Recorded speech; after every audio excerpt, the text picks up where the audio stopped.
This podcast is a member of the Voices of Wrestling Podcasting Network. Visit voicesofwrestling.com to hear the rest of our great podcasts, as well as show reviews, columns, opinions, and updates across the world of wrestling.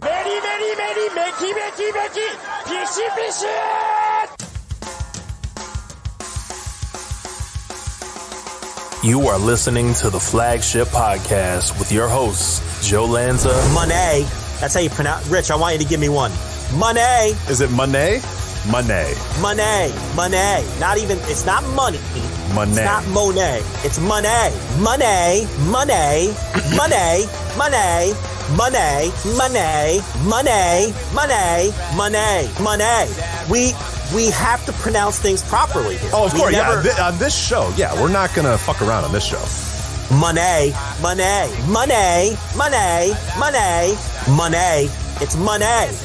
Say it, Rich. Rich Crage. I'm Rockin' Rich. He's Jamming Joe. We got a great show for you. Blade Job and Chair Shotter here. Yeah, ding, ding, ding, ding, ding, ding. We got like bells ringing and everything. Yeah. And we are live on the Flagship Podcast. I am Rich. He is Joe. Joe, what's happening? How are you? You went back with the money. Went back with the money. Yeah, I forgot when I went to the files, I just have it named as Flagship Intro January 2023, and I'm like, well, yeah, obviously that's the one I'm going to go with. And then I'm like, minute 20, that's a little long for our intro, but yeah, all right, I guess, And I forgot halfway through that it was the Monday one, and I was like, oh, that must be infuriating for some people. But it seemed to be. Some people seem to love it. So we did say if a few people complained. We were going to make it 8% longer every single. I did not actually follow up on that because some of you tricksters thought that it'd be funny to tell me you didn't like it, even though I knew deep down you did actually like it. So you can't trust these listeners. That's the bottom line. They're also masochists. Like they when we even said the idea that we'll just have an entire show that's just 2 hours of money, like there were a few that were like, you know what? I'm down to try it. I'm down to give it a shot. I sat through the entire Go Shiozaki, Kaz Fujita stare match. I mean, I could sit through an hour and 25 minutes of money in a row, but maybe one day. Yeah, we've got some weird listeners. Well, Thank you for weird supporting people. the show. We're weird people, though. Of course, we would have weird listeners. Yeah, thank you all for supporting the show on the Patreon. You weirdos. You damn weirdos. All of you extremely weird people. So I have I've got this growth on my ear. That sounds worse than it is. I think I just have like a pimple on my ear. So at least that's what it looks like. And but it's one of those like before it forms the head. So it's just a red sore. Yeah. You know what I'm saying? Mm-hmm, mm-hmm. And there's no way really to position the headset to where it's comfortable on that ear. And all right, so here's what I do when I wear my headset. Okay. I always have the headset on my left ear, and I have the headset slightly off of my right ear because I don't like doing the audio with both of my ears covered with the headset. Well, you got to be ready in case someone tries to break into your house. Well, I mean, that's not a concern. And that did happen at one point. That happened many years ago. Yes. You're battle ready. I like it. You got to be battle ready. You never know. So I don't like how my voice sounds with both of the ears covered. I also don't like the way my voice sounds with the right ear covered and the left ear with exposed. Okay. I know that probably doesn't make a lot of sense, but if you try it, you will notice that there is a difference. Okay. So I'm just so uncomfortable right now because I cannot position this thing to where it's not pressing against my ear in such a way that it's irritating this growth that I have on my ear, which I believe is a pimple. And if it doesn't continue down the path of a pimple the next few days, I guess I should go get it checked out, but I'm pretty sure it's a pimple. So I just want to let you know, and I want to let everybody else know the pain I'm putting myself through. This is your Jordan flu game then, I guess, right? It is. To produce this championship audio, I could have just said, you know what, Rich, I'm not up to it tonight. I want to rest my ear. Yeah, something has come up. I can't. Would you say would you earnestly say there's a pimple on my ear and I can't do the show, or would you just say something came up? I would have said exactly what I just told you right now. Like I would have laid it all out. Right. But I'm suffering through this. Luckily, when I do the solo audio, I don't need to wear the headset. You see? Right. Do you have earbuds possibly in the house that you could try? I do, but I hate the way earbuds feel. It bothers me. Well, you got a lot of particulars here. Well, you know what? I'm trying to help, and you got all these particulars. One ear can't be covered. You don't like earbuds. I don't know what to do. This is we all know I'm a particular man. We all know that. Now, earbuds just don't work for me because I don't like the feeling of having things inside my ears. I just don't like it. So, some people go with earbuds. Some people go with the headphones. I'm a headphone guy. Chris Russo was a headphone guy. Mike Francesa was an earbud guy. Yeah, I'm an earbud guy, I guess. That's I hate that's the reference that you made, and I have to be the Mike Francesa of this conversation. But I mean, he made $1 million, multiple millions. That's fine. I'll take that. $1 million? $1 million? Multiple millions. He had $1 million a year for a while there, I think, right? More than that. He was up to like $5 million a year. That guy. Have you seen his house on Long Island? I mean, on Long Island. Have you seen his house? I have to live on Long Island, or can I get a big house somewhere else? No, he's got one in Florida too. Okay, that's a ball. Not great. Listen, so the point here is, I just want to let everybody know what I do to produce championship audio. The ear pain. The worst. I gotta tell you though, the worst like pimple I ever had was a couple of months ago. I had this gigantic pimple inside of my nostril. Oh, those are the worst. The worst. I was gonna say, because I thought I went the direction that I'm sure everybody that listens to this show went. Here comes Joe telling us about some giant pimple he had on his dick or whatever. But no, you didn't. You went with what I was gonna say. My reference is always for the worst pimple that I ever is inside the nostril. If you've never had one there, count your blessings, because it's a day ruiner, a week ruiner. Your life's ruined. It's a disaster when you get that pimple inside your nose. It is.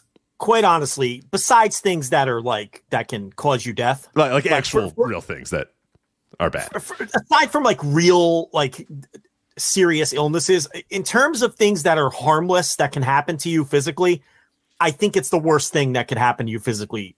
That's kind of harmless. This thing was so big, Rich, and you've had these inside your nose, so you know what you go through when you have one of these. Everything is you feel like you constantly have to blow your nose, but if you blow your nose, it hurts. It's the worst. This one was so big, it was blocking the airflow into my nostril. You were wheezing out of your nose. And I'm breathing out of one nostril. On top of that, it's the winter. I kind of had a cold kind of thing winter. Going. Shut up, Texas boy. What's the temperature by you right now? It got as low as 40. Oh, you poor little thing. Oh man, wow. Okay. So the other nostril's got the wintry mess inside of it. So now I can't breathe out of either nostril, right? So now I'm in the mirror trying to open up my nostril to pop this thing, but you can't pop them when they're in there. It's impossible. It really is the worst. Yeah, you got to get tweezers or something, and that's painful, man. That's tough. So painful. And you're also going in pretty blind. You're just trying to shove a tweezers up your nose to try to. It's not great. You're probably going to start ripping at some. It's not going to go well. That's probably not a good idea either. They hurt even worse because the skin inside of your nose is more tender to begin with. Yeah, very, very, very sensitive. And now it's because a pimple outside of your nose is bad enough. But inside the nose, it really is it's awful. It's really awful. So that's worse than the one on my ear. The one on my ear doesn't even bother me unless I'm, fighting through it to do this championship audio. Otherwise, I wouldn't it's award-winning audio we're doing here. Yeah, I wouldn't even know it was there otherwise. But and I am being a bit of a diva because I could always just switch ears and put the headphone on my right ear and move the headphone off of my left ear, which I may do later. And I will update the audience because I know they want this to be well informed on this, on the status of my headphones. Okay. I may have to make that switch later if this pain becomes too intolerable. Okay. So I just want to let everybody know that. Don't worry about me. Don't be concerned. I'll let you know if I make the switch. Yeah. Don't send your letters just yet. Don't send your letters just yet. But please keep me updated and really just thank you more than anything. Thank you for gutting through this. You've done something for 11 years now. You can't change now. You can't change ears overnight. You can't just one day wake up and change ears. So I get it. I absolutely get it. It sounds different. It's going to throw me all off. I can't do it. It's just it doesn't sound the same. Have you ever done any audio? I don't think so, because I doubt you would have, but a lot of people like the monitor in their ears where they'll put the headset in, and then you hear yourself in addition to hearing the other person. And I've had to do that a couple times. I remember when I did the podcast movement booth at the first All In, the interview that I did with I don't know. Am I allowed to say the person's name? I don't know. Say the name, Dave Lagana of Lightning One Productions, NWA at the time. And they're like a professional audio operation. It's Westwood One and Podcast Movement or whatever. So these are real deal guys, real deal equipment and stuff. So they give me the headset. And I know, and I'm thinking, oh man, they're going to have monitors, aren't they, for sure? And I started talking, and all of a sudden I'm hearing my voice as I'm talking, as I'm trying to hear Dave, and then those guys are like, hey, is that all good? And I can't tell them no. I can't tell professional audio dudes, no, you hooked it up wrong. I, an asshole, don't like the way that most other people, most professionals do their audio. So I just had to gut it. And the interview was still great. One of the best interviews of all time. Dare I say, wrestling interviews of all time. Just insightful stuff there, but hated it. And then I've done that a few times as well, where I've done audio with other people and they've said, all right, I've gone to locations. There's one time I did a show in a studio or whatever. My buddy used to have stuff hooked up for the K&P show when John and I used to do K&P show on the Voice Wrestling Podcast Network. He has monitor stuff, so it would be the same thing. I'd talk and then I'd hear myself and can you imagine? I don't want to hear myself. I don't want to hear I don't like listening to the podcast in the first. You might not hate it, but it's at the same time. It's a little bit delayed as you're talking. You're hearing yourself. There, it's a lot. I don't like. You should have just turned it off. I mean, I sometimes I do that by accident. There's a little setting on the mic, and I can't do audio like that. You should have stood up to those podcast movements. Dan Franks talking to you. Said, listen, Dan Franks. Get this I told audio Conrad turned to hit off. the bricks for this. So you know what you're gonna do? You're gonna play by my game. I got Conrad in my DMs pissed at me because I told him I told him to go shove it so I could do this. So you know what? You're playing by my rules here. I'm the guest right now. And then referring to us as those two podcasters on 10 of his shows after that. So she's bearing us to Tony Schiavone was I mean Tony Schiavone has no clue. He's just like yeah. All right. So those two podcasters. She used to said you don't know what we've gone through, so you turn that off. I don't want to hear me. Yeah, you should have said that. This is typical Craich, though. You don't stand up for yourself. Absolutely not. Yeah, it was not what I wanted at all, and I just did it anyway and gutted through it. So it's fine. Yeah, what is that? You can't live life like that. I didn't want confrontation. I already had Conrad mad at me. I didn't need everybody else mad at me too. So it's a grenade out there in StarCast. You're walking around, everybody hates me. Everybody hates you. One guy, the guy running the thing. One guy. I love the passive aggressive DM though. Oh, I noticed you were in the lobby with Podcast Movement after all your talk about not wanting to come. It's like, no, dude, we don't want to pay you to come. Yeah, I just don't want to pay you to do it. To be fair, he offered a free slot. He did. But that's because he wanted us to pipe down. He wanted us to pipe down. It was essentially blood money. He wanted us to pipe down about the pay for play. So he offered us the free spot. I think I'm probably reopening the wound here, but that's what that was. I mean, let's be honest, So look, I'm from Jersey. I know every hustle, so I knew what was going on there. Rich is real quiet right now. Rich is like, I'm just staying out of this. Rich is like, when do we talk about Raw 30? Because I cannot wait to talk about the trial of Sami Zayn. Well, no, because you do this thing that you always do, where you're like, fuck that guy or whatever. Back when you had access to the DMs or whatever, and you'd start these arguments and be like, that guy's a fucking asshole, screw him or whatever. And I'm like, I gotta go see him in 2 days. You're out there in Texas all alone, starting all these fights. I gotta meet all these people. I gotta be at these shows. I have to do stuff. You're like, whatever. Nothing's gonna happen. Easy for you to say. Nothing ever happens. Nothing ever happens. Nothing ever happens. What's he gonna do? Covertly put a reverse mortgage on your house in the middle of the night and set you upside down? Don't worry about it. You're all right. It's okay, Rich. I don't know. What do we talk about now? We're off the rails here. We got plenty to talk about, Joe. I'm so glad you asked what else we can talk about here. We have a lot of wrestling going on in Japan. We got Noah and New Japan's Wrestle Kingdom 17 in Yokohama Arena, including a red hot angle starting off 2023 in a great way with Okada and Kiyomiya. We're going to talk about that. We have the Great Muta final bye-bye. I'm so fucking ready to say bye-bye to this guy. How many times have I said bye-bye to Keiji Muto over the last 9 months? Go away. Bye-bye. Please go. I wish this was the final bye-bye. God. Unfortunately, it is not the final bye-bye. Oh, my God. Well, this is his last time in Budokan Hall. Bye-bye. Oh, this is his last time in a tag match. Bye-bye. Oh, now it's his last singles match. Bye. Go away. Stop. This Jagoff is going to come back. Please. This Jagoff is going to come back in a year anyway. You know. Oh, for sure. Absolutely. Pro Wrestling Masters coming up. Definitely booking a show. But we got, 2 Muto bye-byes. We got the Muta final bye-bye that we're going to talk about. That already happened. And then the Keiji Muto final bye-bye, which is going on. Oh, great. Yeah, so 2 bye-byes that we're going to talk about here. A lot of bye-byes. I figure when you say bye, usually you go a little Midwestern goodbye from Keiji Muto here, where he just says bye for 9 months and never leaves. The All-Star Junior Festival as well. That's two men, no knees in that main event, by the way. Muto bye-bye. All-Star Junior Festival, nice little fun thing they're starting here in March. We'll talk about that. And then also maybe some Japan quick hits. We got GLEAT. We got Big Japan.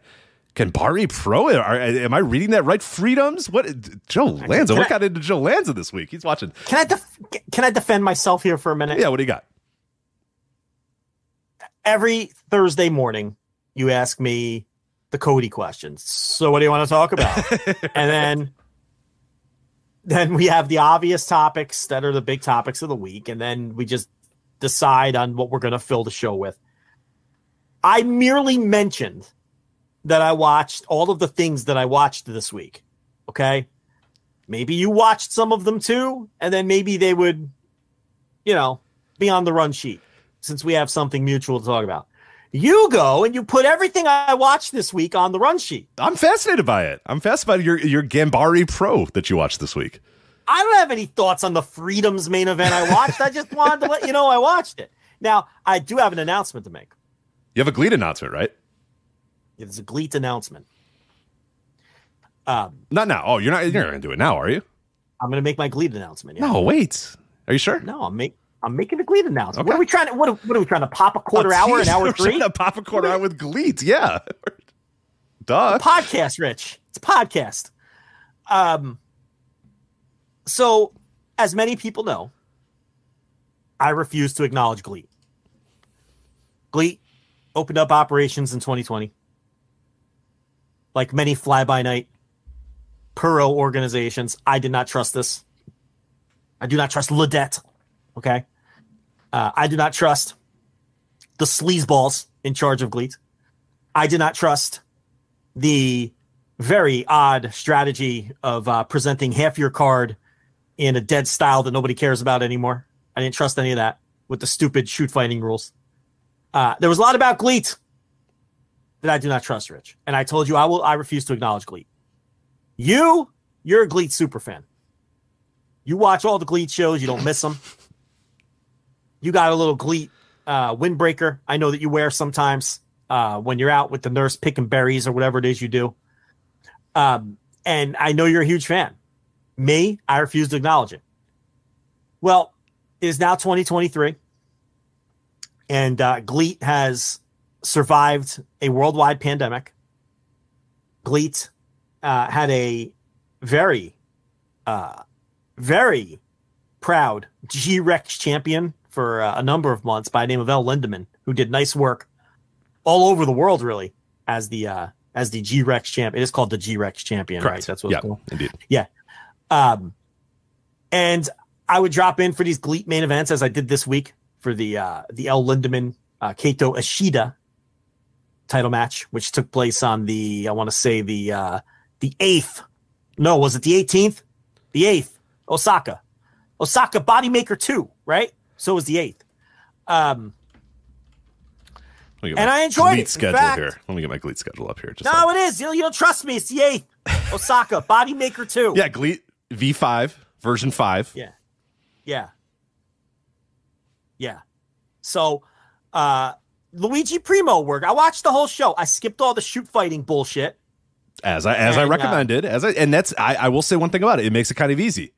You see like a little score on the bottom and you go, okay, I don't have to watch this. And you just go, and then 2 hours are gone, and then you're on the YouTube video and you can just go, okay, and see the little dial. And then you go, okay, the scoring is gone. I can now watch the rest of the show. And they do a good job of front loading the shows with the shit that you don't want to see, that nobody wants to see, because it's a dead style that keeps on dying over and over and over again. So yeah, it makes it very easy to just skip ahead. So Kaito Ishida's the new champ, and he beats Lindemann. And it was a excellent match. It's in my notebook. I went 4.25 plus on the title change, but that's no big deal. I've dropped in for GLEAT main events before when I've been told to watch them. My announcement here is it's now 2023. They have lasted longer than I thought they'd last. They lasted through a pandemic. I have to acknowledge GLEAT. I'm acknowledging GLEAT. I'm acknowledging GLEAT. I recognize GLEAT. Are you putting your finger in the air? Are you acknowledging? I'm not going to go that far. Okay. But I will now acknowledge the existence of and actively follow GLEAT.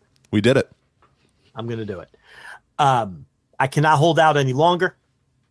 Good little roster. Good little roster of wrestlers there. Well, now this is the year they fold, because they're going to burn me. Definitely. They're gone in 3 months now, for sure. Again, they're not making any money. I mean, their shows are all for free on YouTube. The live event business is not great. I don't exactly know how they make money. I'm not sure they do. So it's probably not long for the world. But you know what? Get it while the getting's good. You got Quiet Storm watch. You know what I mean? You got the Bulk Orchestra is happening, and you're not watching it. You got to start watching the Bulk Orchestra. You just got to. I got to tell you, though, when I hit that 8-man tag with Strong Hearts and the girl in the dress and Jack Cartwheel, and that wasn't great. Yeah, you probably should have skipped that one. But I got to tell you that was a little rough, but I had to stick around for Luigi Primo. I had to do it. Kaz Hayashi, Luigi Primo. That is a match that in 15 years' time, you're going to remember that Kaz Hayashi faced Luigi Primo in a promotion called GLEAT, and you had to be there for it. You just had to be there for it. And I was there for it. It was history. It was a part of history, and now you are a part of that history. Primo hit all his spots. They were chanting pizza, pizza. Okay, so I enjoyed that. Was there any anti-Italian, or were they? This is a very pro-Italian crowd, I would say. No, this is a pro-Italian crowd. Discrimination. No discrimination here. No discrimination whatsoever. They respected the pizza. Shima was cornering him. He respected the pizza. There's some stories to be told about this booking, by the way. I'm not the one to tell them, and now isn't the time to tell them. Store that away. But yeah, I have to acknowledge GLEAT. And now that brings us to Dominic. Oh my God. It's an easy for me. What, back to back? You're just doing it? So Judgment Day has very clearly gotten over with the WWE audience. And Rhea Ripley is considered one of the favorites to potentially win the Royal Rumble match. They've also been doing more intergender with her, and she's been paired up with Dominic, and Dominic has been, and what some would say, some of these very, very entertaining vignettes, trying to break into his dad's house on the holidays, getting arrested, comparing himself to Martha Stewart, playing it up for the comedy. And he has really excelled in this new heel role, and I'm a man who always preaches to the listeners that you cannot dig your heels in. You cannot dig your heels in. And sometimes your opinions just have to change. And, as I just demonstrated with GLEAT, I have to acknowledge GLEAT. And, I want to keep everybody updated and informed. And, when it comes to Dominic Mysterio, I still don't care about him. Oh, I still don't care about him, and I will never care about Dominic. I thought it was a complete new year, new you in 2023. Damn it. No, in fact, I'm going to zig where others zag. And I think those vignettes with Rey Mysterio are really dopey. And I don't understand what people enjoy about them. It's the antithesis of what I want in my wrestling. And not only do I still not care about Dominic Rich, I hate him more than ever. How about that? Oh, that's not true. How about that? There's no way. No, see, you're zagging. I can tell you're zagging. He's trying too hard now, Dominic. It did get there. Yeah, there was this brief period, and I sensed it. And I think there was a conversation that you and I had, and I sensed that you were easing on Dominic a little bit. It was in between the attack on Thanksgiving, and then when he came back and before he went to jail or whatever, there was this like 1 or 2 weeks where I think you started to say, you know what, I might start. But then when he came back from jail, that's all been real dorky. And then the problem is people are playing it up too much. Like he comes in and he's like, ha ha, I did time, and everyone's like, ha ha ha, ha, he did time. He was in there for a night. And now you're right. It's gotten a little too. He had it and he lost it. He had it, but he lost it. There was a period though. I know that for a fact. I heard it in your voice. There was a period where he could have. You could have maybe cared about him, but yeah, no. Ultimately, no. Today's not that day. I will never care about Dominic. And in fact, look, I'll acknowledge that the Judgment Day has gotten over, and that other people are enjoying Dominic. They care about Dominic. I do not care about Dominic, and will never care about Dominic. I mean, it's the typical WWE thing. The one Christmas one at the Mysterios got over, and now what are they doing? They're pounding it into the ground. I said Thanksgiving. I meant Christmas. I meant Christmas. Not whatever it was. It may have been Thanksgiving. I don't know. But they're pounding it into the ground because they can't help themselves. The subtlety hammer comes out no matter who's in charge, and they just got to bury things into the ground. Like, what's the joke here?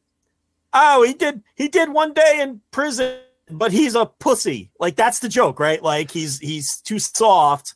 Because now he thinks he's a hardened criminal. Well, it's funny. It's funny because he did the day in jail, but he is acknowledging it like he's done. You know, he's like, hey, when you do time, things get a little different, and it's like, ha ha ha ha. But yes, and it was they've done that for 5 straight weeks now, and it's like, all right, we get it, we got it, we get the joke. We heard you. Yeah, right. We heard you.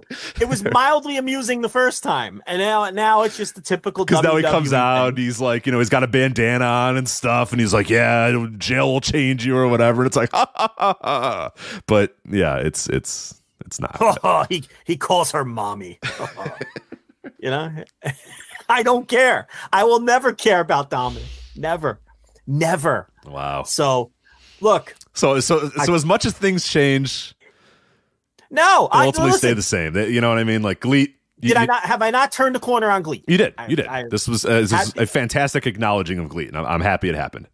Did I not months earlier admit I was wrong and turn the corner on Toxic Attraction number 3? True. Yes. Okay. So I am a man who will not. I will admit. At this point, what's her name again? I don't even remember.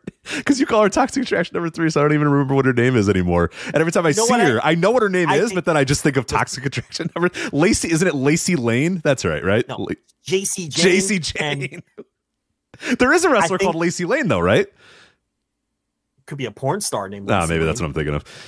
Ranked 186, arrow up. I don't know. Let's see. Got momentum. Lane. Good momentum for Lacey Lane. I love. Sometimes I just get wrapped up in the rankings. Like, I'll go on the Pornhub to rub one out, but then I just get caught up in the rankings and the movement, and then I end up not rubbing one out. Yeah, there's Lacey Lane is in fact, she's also an NXT competitor, Rich. Oh yeah, she's the one that teams with Katana Chance, right? No. She doesn't team with Katana Chance? I don't think so. Who does Katana Chance team with? We ask this we have done this segment multiple times. Oh no, you're right. Lacey Lane and the former Caden Carter. How dare you? How dare you, Rich Craig? I know my NXT superstars. Right. Lacey Lane. The Whiskey Girls. Yeah, they talk about how they drink whiskey. Yes. And let loose and drink whiskey. Yeah. Lacey Lane became the girl who now teams with Katana Chance. Yes. Became Caden Carter. And you did, listen.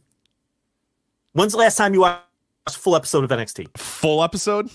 Yeah. That's been a while. We're going years. Listen. Not years. Not years. Not Halloween Havoc. Not, something like that. not a PLE. Vengeance Day. No. It's been. No. I mean, it's been a couple months. Listen, it's been a couple months for sure. On a Tuesday, you plop down on the couch. Oh, get out of here! No, I'm not spending any of my Tuesday night doing that. No. You crack open one of your craft beers. Slap my hands together. You get a bowl of pretzels, right? You rub the hands together. You're like, I am going to enjoy some NXT 2.0 action. That's my night. The nurse is like, hey, you want to get frisky? You're like, no time. I got nothing. I can't. Michael Hickenbottom is presenting professional wrestling. I must watch it. Yeah. You're like, get away from me in your lingerie. I'm not interested. I am watching 2.0. Okay? With Vance Joseph. No, he was a receiver for the Broncos. Vic Joseph and Booker T.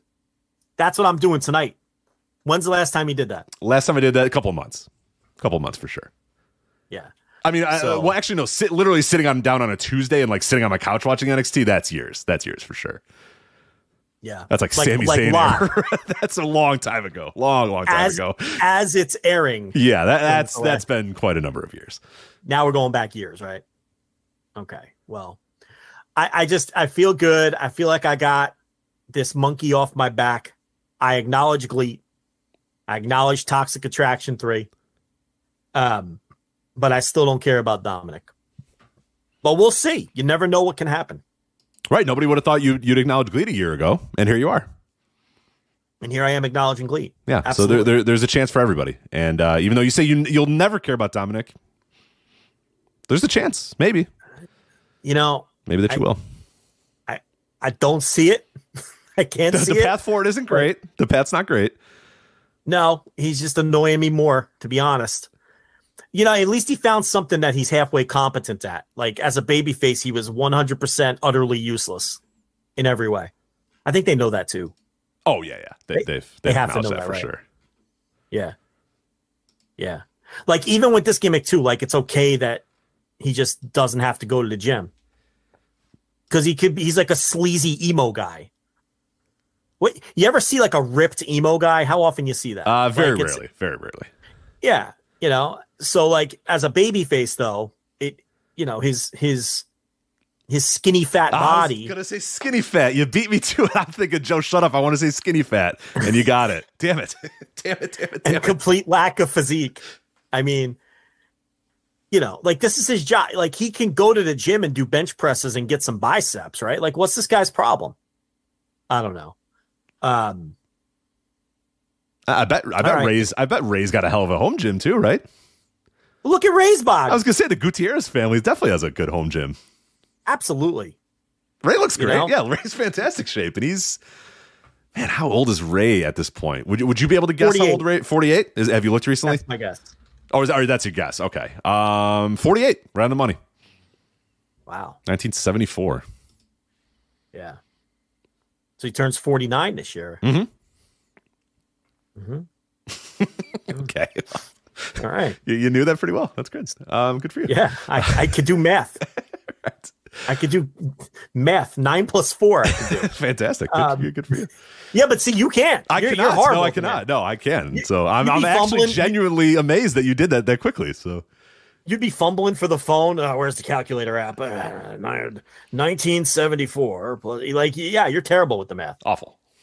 Yeah. Well, because I was told as a kid, like, you can't use a calculator. What are you gonna do when there's no calculator or whatever? And I didn't buy that. I was just like, I don't know, fucking who cares? And then it turns out there's always a calculator within inches of me at all times. Listen, or I just have Excel that just does the math for me. Math fucking stinks. Okay, there's no doubt about that. I don't know anything about your schooling. Did you get to the point ever in your education where you got to certain levels of math that weren't even numbers anymore? Like where it's just like theory? No. There's a reason that I went to college for journalism, writing, and creative and communication arts. Yeah, no, I never got to that point in my math career. No.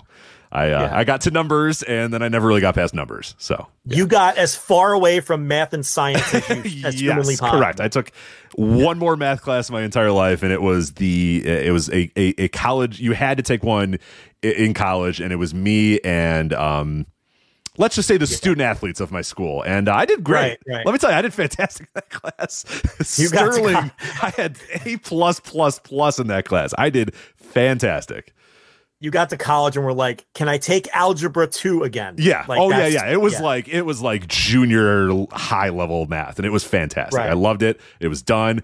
I wiped my hands of math that point forward, and I was like, thank God, there you go. And now this week, I spent all my week on a fucking spreadsheet doing match of the year calculations and all this sort of stuff. So joke's on me. I do more math than ever now in my adult life. So you said to the guy, give me the dumbest math you can give me that will earn the credit. Yep. That's what you said to the guy. That's the way to go. And he said, say no more, fam. And it was math 101 with me and all the student athletes in my school. So yeah, it was great. How different would your life be? Because they're like driving to the game or whatever, you know what I mean? Like on Fridays, it was just me sitting there because they're all like traveling for the game this weekend or whatever. They got practice, and the teacher's just like, yeah, no, I know, A+, A, I got it, I got you guys. I'm in the class having to like earnestly do work, but it was very, very simple. So yeah. I mean, how different would your life be today if you took like advanced trigonometry or something? Yeah. It wouldn't be different at all. Like nothing would change, except you would have been annoyed in college and somehow having even less sex, right? Like that's the only thing that would have changed because you'd be busy trying to figure out this math. In the No Dope chat room, great comment here. I took an accounting class, and the biggest lesson I learned was I need to hire an accountant when I'm older. I love that. That's perfect. That's exactly. Because I also took an accounting class, and halfway through, I'm like, man, I don't get this at all. Like, I need to make enough money where I don't have to do this ever again. Now we've got an engineer in the chat defending math. Oh, so get out of here, math guy! You nerd. War has broken out. You nerd. He's got one of them Texas Instrument calculators with the symbols that I don't know what they do. TI-83, yeah. Yeah, he's got one of them. I don't even know what half those buttons do. On they play Snake is what they do. They play the fucking. I don't know if that was around in your schooling days, but yeah, we all got the graphing calculators. But then we just put games on them. There was one where you, it was kind of like a GTA text sim type of thing. You sold drugs and stuff. That was a good one. And then Snake was on there. And then I figured out at one point that I could actually just load the answers onto I just had to like go to a program and all the answers, I could like load them on there. That made it go pretty well. That made my senior year math go pretty well. So how do you write boobs on a calculator again? It's 8008, right? 8008 and then 5, I guess. For the boob. But you got you got to go 58008 because then you turn it up, you flip it over and it says boobs. Right? So you got to do it backwards. You got to write boobs. Yeah. Because then you turn it right. And see, we're playing Snake on our calculators. You're just putting boobs on here. You're a little too, a little too old for the Snake or Dope Wars. Dope Wars was the name of it. Thank you. No Dope's chat room. Dope Wars. Yeah. So that's another math guy, that Josh Engelman. He's a math guy. Yeah. One of the OG Voice of Wrestling math guys. I think he's one of the reasons the Voice of Wrestling Match of the Year exists at all. So welcome, Josh. How are you? Yeah, with his math and his fantasy basketball cheats. I know all about it. Are they cheats or are they? Is it insights? I think it's insights, isn't it? When they call it insights, not cheats. As a daily fantasy guy, and he you got to zig when everyone else zags. You can't. If everybody takes Luka Doncic, then you got to take players nobody else is taking. Like that's what he does. He makes he gives you the cheats. Yeah, he does good work. Good work. So anybody listening in the chat room right now, that Josh Engelman? Oh! Did he buy an ad? Ad? Oh, you're right. He didn't. Yeah. Hold on. Hold on a minute. Hold on. This man didn't purchase an ad. Hold on. Hold on now. DMs are open. DMs are open, Josh. Pump the brakes. In fact, nobody bought an ad. That's a big problem around here right now. Please, Josh, get in those DMs, please. Yes. You get a real good deal. We're wide open, baby. Oh, yeah. There's plenty of great spots remain right now. Right. Get them before they're gone. Yes. But really, anyone you want's pretty good to go. So if there's a first hour, third hour, what do you want? Just name your pleasure. I don't know though. I feel like Rich makes me do a DraftKings read like every day. But yet, think we're done. I think we're done. But that's fine. We're done with the DraftKings. They're starting to like the pre-recorded ads a little bit more than the the on the show ads, and that's fine. That's okay. We'll do that. Well, I did the Super Bowl read today, which I don't believe is running yet, right? The Super Bowl read. No. Right, because the championship games have not even been played yet. But is that going to be the end of that campaign? I believe so. They bounce after the Super Bowl. They don't. Oh, right. Well, late season NBA regular season doesn't quite get the juices flowing for DraftKings like NFL playoffs or the Super Bowl does. So yeah. Shockingly, yeah, I know. Believe it or not, yes, the April NBA tilts doesn't quite move the action quite like the NFL playoffs, but yeah. Well, March Madness is coming. That's a game. Oh yeah. You know what? They might actually get in there for March Madness. Yeah. Yeah. No, not the big game. No, they're the official. They're the official sports book of the NFL, Brian. That's right. Yeah. Okay, we're Super Bowl, baby. We're Super Bowl, not the big game, not Super Sunday. No. Super Bowl. Super Bowl 57. Okay, this is the official, because sports are corrupt now, and they have embraced all of this. So no, this is the official sponsor. This is the flagship. What do you think this is? We have some hokey sponsors. Big game. Get out of here. Yeah, we don't have a big game spot. No, we've got real big time sponsors around here for another week. And then things are real dry. So get in those DMs. And like I said, we got some deals. We're ready to make deals. In fact, we're desperate to make deals. We'll make them. Please, let's make some deals. Yes. We will make the deals. Deals will be made.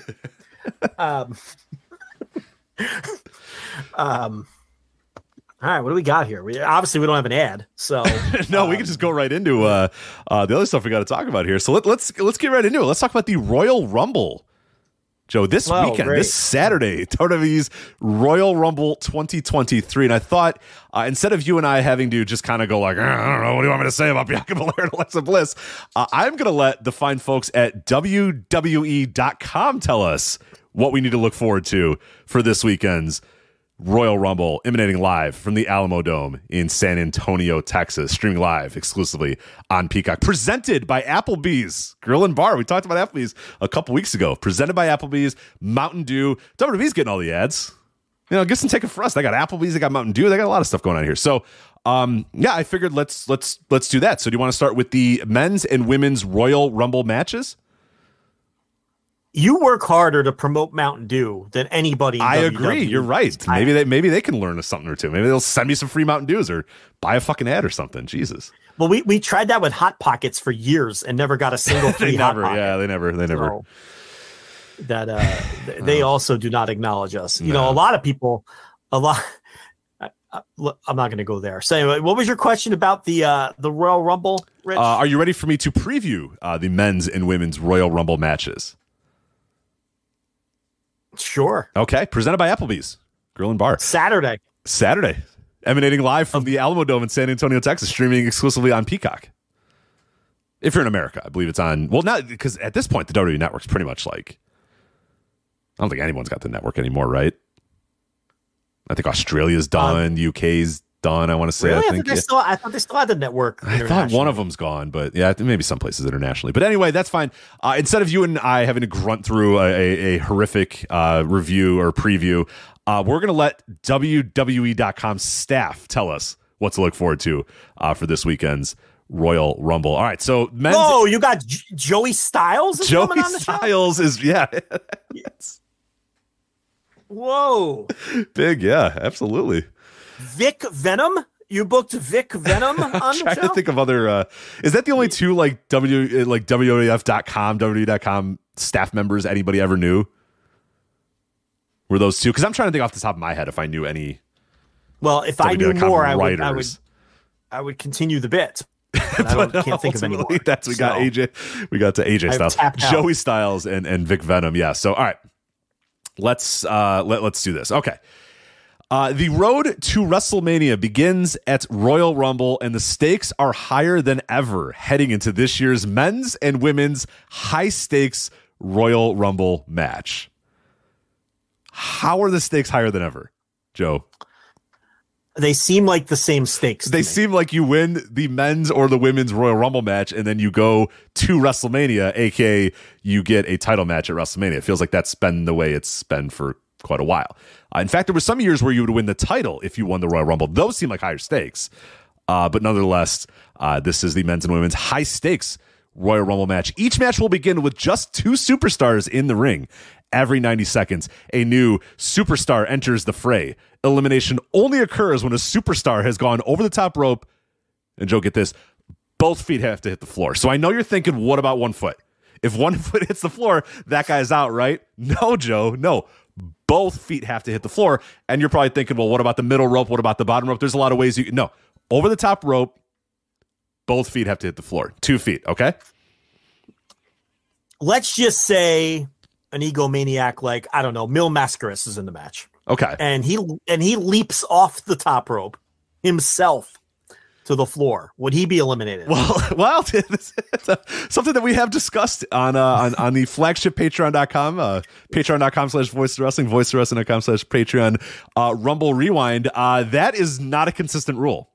Sometimes you are eliminated, sometimes you are not. It depends if you're an egomaniac asshole like Mil Mascaras or if you're the Macho Man Randy Savage.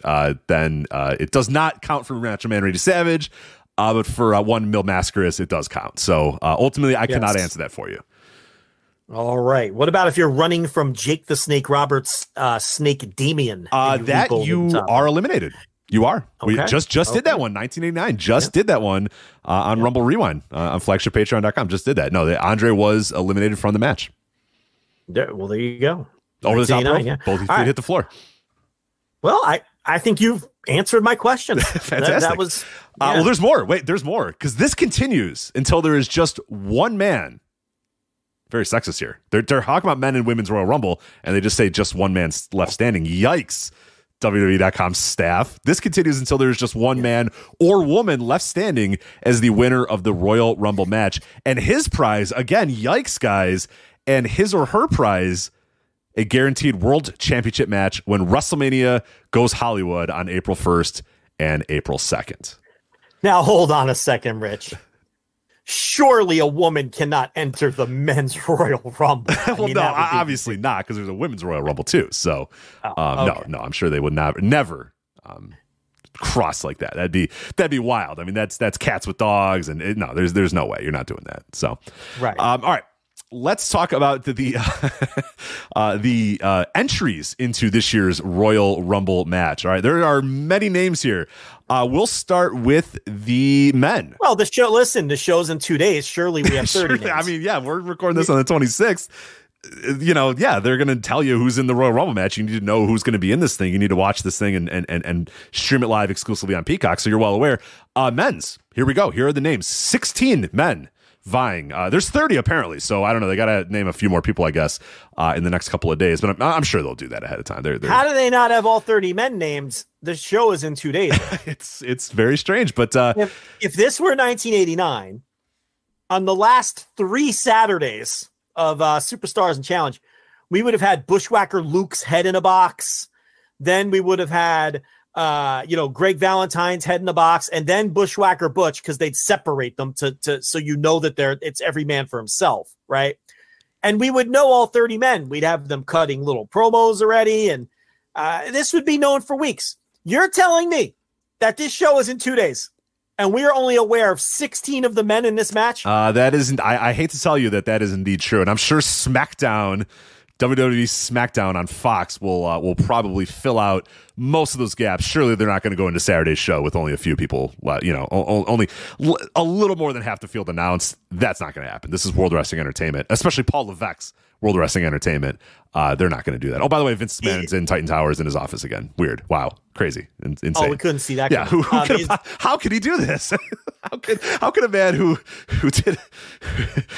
performed a coup to take over a publicly traded company again, surely he can't take over creative again or show up to his office again? That's not impossible. There's no way. How did the man who was always in charge get in charge again? Yeah, surely there's checks and balances to stop this from happening, even though he's literally the check and the balance in this case. But god damn, how could this happen? Make sense, Joe, please. Is Bushwhacker Luke one of the 16 men that have been named for the? As far as no, not yet. not yet for Bushwhacker Luke. I am currently feverishly checking to make sure he is still alive. Yes, Bushwhacker Luke's still alive. I don't know. Did you think he was dead, or did you know he was alive? Nah, I knew he was alive. Okay. How dare you? How dare you? Butch was the one that was ill, and I believe he's still alive as well. Well, they're both still kicking. Good for them. Butch Miller, Luke Williams. The old PWIs would list them as Luke Williams and Butch Miller, even after they were the Bushwhackers, like, which would probably confuse a lot of children who weren't aware, but they never stopped addressing them as Butch Miller and Luke Williams in those magazines. Also, the Ultimate Warrior, they continued to bill him from Queens, New York, all the way up until I guess he showed up in WCW. So anyway, little PWI quirks. All right, who's in this fucking thing? All right, so you got Kofi Kingston. Surely he was the first one to enter in the Absolute Dork. December 2nd was like, I'm going to be in the Royal Rumble match. It's like, all right, buddy. So maybe he can avenge his the best moment of the most recent Royal Rumbles is when he went to go do the Kofi spot. He's bouncing on a chair or he's doing a handstand or whatever. I forget what he did, but he fucked it up and just his feet just hit the floor and they're like, oh, you're out. And it was just over. I was howling. I think that was last year. Last year. I was dying about that. We were like, oh, here comes the Kofi spot. And it's like, oh. That was last year in the Rumble that disproved your theory that Royal Rumbles are like pizza. They're all good. Yeah, no, that last year definitely proved that when Shane McMahon's got the book, Rumbles can be bad. And, they've been mostly okay as of late, but last year's they were both atrocious. So Kofi Kingston entering the Royal Rumble match. Santos Escobar, Rick O'Shea will all be in representing the SmackDown brand. You also have Austin Theory, Seth freaking Rollins, Bobby Lashley, and Baron Corbin. They are on the Raw brand. You also have Rey Mysterio, the aforementioned Rey Mysterio, Oscar Gutierrez, parentheses, Oscar Gutierrez. Gunther will be there. Because they can't possibly let any moment be organic or interesting, Cody Rhodes will be in the Royal Rumble. You couldn't just, have him come out and make the crowd happy and excited. No, we have to announce that Cody Rhodes is going to be in the Royal Rumble match. Omos is going to be in the Royal Rumble match. Drew McIntyre, Sheamus, Braun Strowman, Karrion Kross, and Joe announced on WWE's YouTube channel today, Dominic Mysterio is in the Royal Rumble. For fuck's sake. Yeah, that is the Royal Rumble field. Those are 16 people that will be. I guess Cody's expected to win, right? Because, what the fuck else are we gonna do with Roman at the WrestleMania event? We'll get to that in a moment. All right, then. I guess we'll proceed with this. Go ahead. All right. So now the women's Royal Rumble match. So as I said here, that similar to the men's Royal Rumble match, if a superstar goes over the top rope, both feet have to touch the floor, yada yada yada. One person left standing, they will be the winner in the high stakes Royal Rumble match. All right, your women. So now bear with me for a minute. It's going to take a bit to get through all these. So let me take a quick little sip here. So one sec. Well, we're 2 days out. So I'm sure that show's coming up Saturday. We're doing this on a Thursday night. My guess is 27 women have been named, and they're leaving a couple spots. You got to have a few surprises. Yeah, one of the best parts of the Royal Rumble is the surprise, the person that you couldn't. Tori Wilson, perhaps. You know what I mean? Like, who knows? Your mind goes in so many different directions when there's a few left out. Yeah, could be Oksana. right? It could. It could be Oksana. Yes. You never know. We could have Cherry rolling down there in her roller skates. It could be. I don't think anybody. No, I don't think you're getting Cherry anymore. No? No, I believe Cherry? I don't think so. Oh no, she's still alive. Why do you think all these people are dead? I thought Cherry was dead. I apologize. I thought Cherry was dead for some reason. What would make you think Cherry from the other side of the tracks? Okay, what would make you think that she was dead? I don't know why I thought Cherry was dead. I apologize. Who was I mixing Cherry up? Who was I mixing Cherry up? Maybe Barbara Bush. I don't know. Nah, Barbara Bush is still alive. Maybe I'm thinking of Chaz. Remember Chaz from just the guy from New Jersey, Chaz? When he was when he was Beaver, you may have, this was during the Attitude Era, so you may have bounced out smartly. So, well, he was Beaver Cleavage. Yeah, he was Beaver Cleavage, and the idea was that he was fucking his mom. Right. Then his mom ended up being his girlfriend when he was Chaz, just a guy from New Jersey. But then because they had to wiggle their way out of that abuse storyline. Well, no, not yet. They had to wiggle their way out of the not incestual. They had to work. Trust me, they're going to wiggle their way into the abuse story because then there's Chaz, just a guy from New Jersey, and then all of a sudden Mariana, that was her name, showed up one time with bruises, and then Glenn Ruth, the former Thrasher, is like, "What's going on? What's happening?" And then they accused Chaz, just the guy from New Jersey, of doing it to Mariana. But ultimately, because Vince Russo was writing this, in the end, she was just a liar. All right. And then the Headbangers reformed. So Vince was like, "Listen, we can't have incest." I'm doing my 2023 Vince voice. From 1998. Then now together forever. Notwithstanding, we can't have. Nevertheless, notwithstanding, we can't have incestuous relationships on the show or what have you.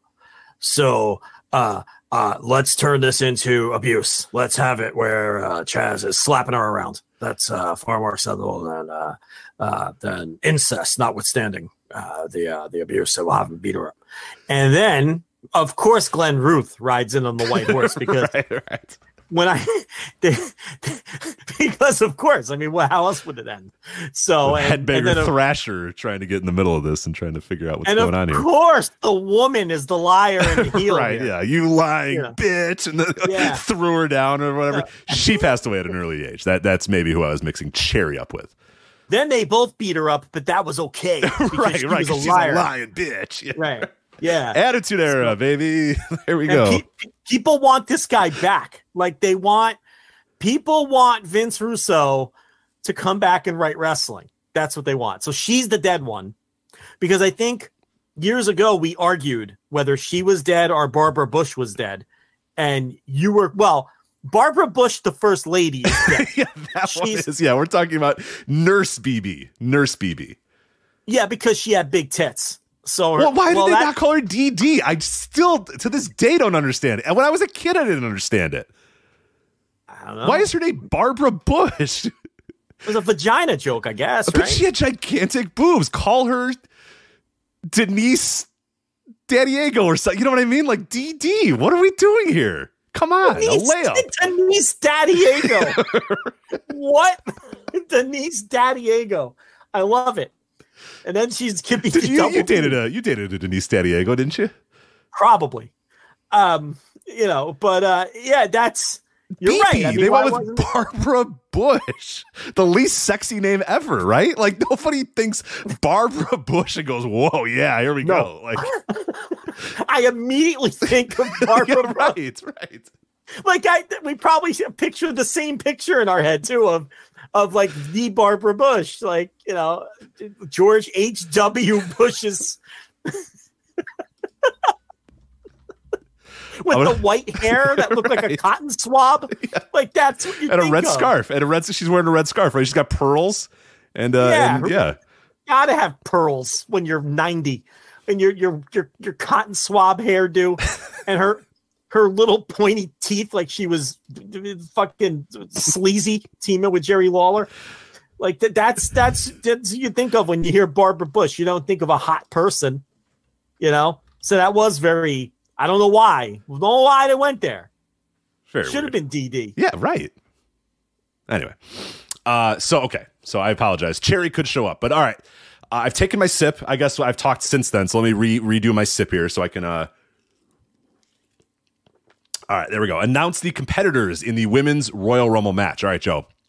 Here we go. Liv Morgan, Candice LeRae, Rhea Ripley, Raquel Gonzalez, Shayna Baszler, Zelina Vega, Emma. All right, so that is your Women's Royal Rumble match. Wait. You named like 5 people. I named 7, yeah. That's what we're going with 2 days out. We got Liv Morgan, fresh off her year-long star-making performance. Candice LeRae, Rhea Ripley, Raquel Gonzalez, Shayna Baszler, Zelina Vega, and Emma. Well, we're going to get, you know what this means. We're going to get 23 surprises. I can't wait. Yeah, you're going to be edge of your seat waiting to see will it be Kelly Kelly? Yeah, it's Kelly Kelly again. All right, cool. If they need 27 surprises, Cherry might be rolling down that rampway. They had great theme music, too. Maybe Deuce and Domino rocked. I love Deuce and Domino. Maybe the girl with the magic wand. What was her name? Who was the magic wand girl? See if you can get it before the chat. Did Candice Michelle have the wand? Candice Michelle. Yeah, that's the one. Candice Michelle with her little magic wand. She came back somewhat recently, I think, right? She wore like the long thing, like that was in style then, like the long outside robe thing that with the scantily clad underneath, but it was long on the outside. I still enjoy that look. That's a hot look. Still working for JL. It still works for me. Yeah, it still works for me. You know who else? Trish Stratus had that for a while with TNA with the long jacket. Yes. Test in Albert, by the way. Not get your head out of the gutter. Test in Albert was the name. So, yeah. Oh, Jillian Hall was the mole face girl that someone just asked about in the chat. They could always bring back. All the stars. Also did all the stars are coming to 23 of the stars are going to be surprise entrants in the Royal Rumble. But will Jillian Hall be doing the mole on the face or the bad American Idol tryout singer? Yeah, I think they've always kind of went back to the American Idol tryout singer thing with her. They never really went back to the mole thing. Do you remember how she lost the mole in kayfabe? Yes. Didn't the boogeyman eat it? The boogeyman ate it off her face. Yeah. Yes. Of course you remember something like that. Come on. Yeah. How can you forget that? I mean, you'd have to just not be watching to not remember that. Like, I remember him pulling it off of her face with his teeth. Like, you know, he ate it off of her face. Then she became a bad American Idol contestant. Mm-hmm. Yeah. She even had the little headset. She would come in the ring so she could sing with her hands free, so she could do a little dance number. The Simon Dean headset. He had the same thing. Yes, he did. That's right. I love that gimmick. He would just call people fat. Like, that never not worked. You know. He entered a Royal Rumble. I forget what year it was. He came out and he was like, "All right, everybody," and he started doing his clapping thing and his jumping jacks. And I'll never forget, Jim Ross was just like, "Is he ever going to get in the ring or what?" It was like he just stayed outside the ring and did sit-ups and push-ups the whole time, and it rocked. It was so good. And I forget who it was, but somebody came out and just decked him, threw him in the ring, and then tossed him out or whatever. It was the best. Yeah, it's a great gimmick. A great gimmick. I remember he was wrestling Rhino on I guess what would have been the C show back then. Fucking, I don't even know. Metal. Let's go with Metal. No, probably a Velocity. Probably a Velocity at that point. Jacked or something. So I was wrestling Rhino. He comes out and he's like, "You'll notice my opponent Rhino isn't out here yet tonight. You know, you gotta tell him it's a dinner bell, not a ring bell. Then he'll come out here tonight." And it's just the fat jokes never. He was not so work. good. Yeah, he was so good. He'd call people fat in the crowd. It's like, "You look like you need the Simon system," and the guy would be fat. Like, it'd be fantastic stuff. I think that and mother jokes never not work. Like, they're timeless. They will always work. They need to come up with a guy who just tells mother jokes. You know, that should just be the guy's gimmick. He should tell 1980s mother jokes. 23 women have to fill these spots, Rich. That's a lot. It's going to be a packed SmackDown if they're going to name all 23 women this Friday. So I guess you're right, though. Jim Ross really hated the Simon Dean gimmick. Like, you could tell that he like really hated it. Yeah, and that's why I think it was funny, because it wasn't like Jim Ross the character. He was just like, "Oh, goddamn, get in the ring. Let's wrestle here." It's just like the best. You know how he gets upset about, Rick Knox not enforcing the tag rope or whatever? That's how he was with Simon Dean. He was like, "Oh, okay, focus on the match. Focus on winning the Royal Rumble. A title shot's at stake here. Let's go. Let's focus." It's like, calm down, buddy. Someone makes a good point. There's already a mom joke character. It's Christian. And I can't argue with that. That's true. That's basically what he is right now. He's, he makes fun of your mother and your dead father. That's what Christian does. He fucks your mom, makes fun of her, and makes fun of your dead father. Yeah. Right. So I guess, AEW already has that covered. So they enjoyed Prince Nana coming out on an ROH show and randomly calling someone a fat pig. Right. So yes, Prince Nana is another. Yeah, he's another one who would. What did he call you, Rich the bitch? Yes. Yeah. It was because he called my friend a fat pig. He goes, "Oh, you fat pig! I'll meet you outside after the show and beat your ass or whatever." So then we saw him and we're like, "Hey, we're here for the fight." And he was like, "Oh, whoa. That was the best. One of the great moments of I'll never forget about wrestling." And then he goes, "Okay, I'll sign it 8x10 if you guys want." And then he just trolled us with how he signed it. So I got it. Do you still have the Rich the Bitch 8x10 signed by Prince Nana? Absolutely. You don't get rid of that. How can you? I'd be hanging on the wall. Be one of those things like the nurse wants to take it down. You're like, nah, that's Prince Nana. I'm not taking that down. That's where I put my foot down. That's staying up. You could take the Seiya Sonata Wrestle 1 8x10 that I have. You could take that one, but Prince Nana stays. The dartboard can go, but the Prince Nana signed 8x10 Rich the Bitch that stays. That's one that I cannot budge on.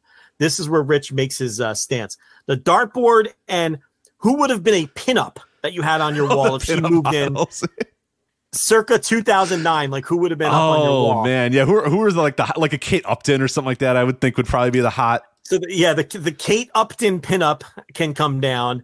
The dartboard, the Jessica can come Alba, down. I guess, would be a popular one, at least for me in the Craich household. So yeah, Alba, that fits the era too. Is Denise Richards a little too early for that? Or yeah, Denise Richards. I mean, I'm not going to say no to Denise Richards. Also from my hometown, it's me, Denise Richards, and Lanny Poffo. You're not gonna push her out of the bed with your foot. No, certainly not. But no, I don't think I'd have a pin up of Denise Richards now. Pin up? Where did I? When's the last time someone had a pin up on the wall? Right. Oh dear God! All right, so that's the women's Royal Rumble match. I mean, what are we doing here? 7 people? Come on. Maybe Nicole Richie up on your wall. No, never. No, nah. Remember, she had the catchphrase "That's hot." Remember that? I do. I unfortunately do remember that. Yeah, that was one of the worst eras ever. The Nicole Richie Paris Hilton era. That was not great. Yeah, the lollipop heads. Yeah, they their bodies weighed 68 pounds and their heads were gigantic. They were the lollipop head era. And then that just became, that didn't last long.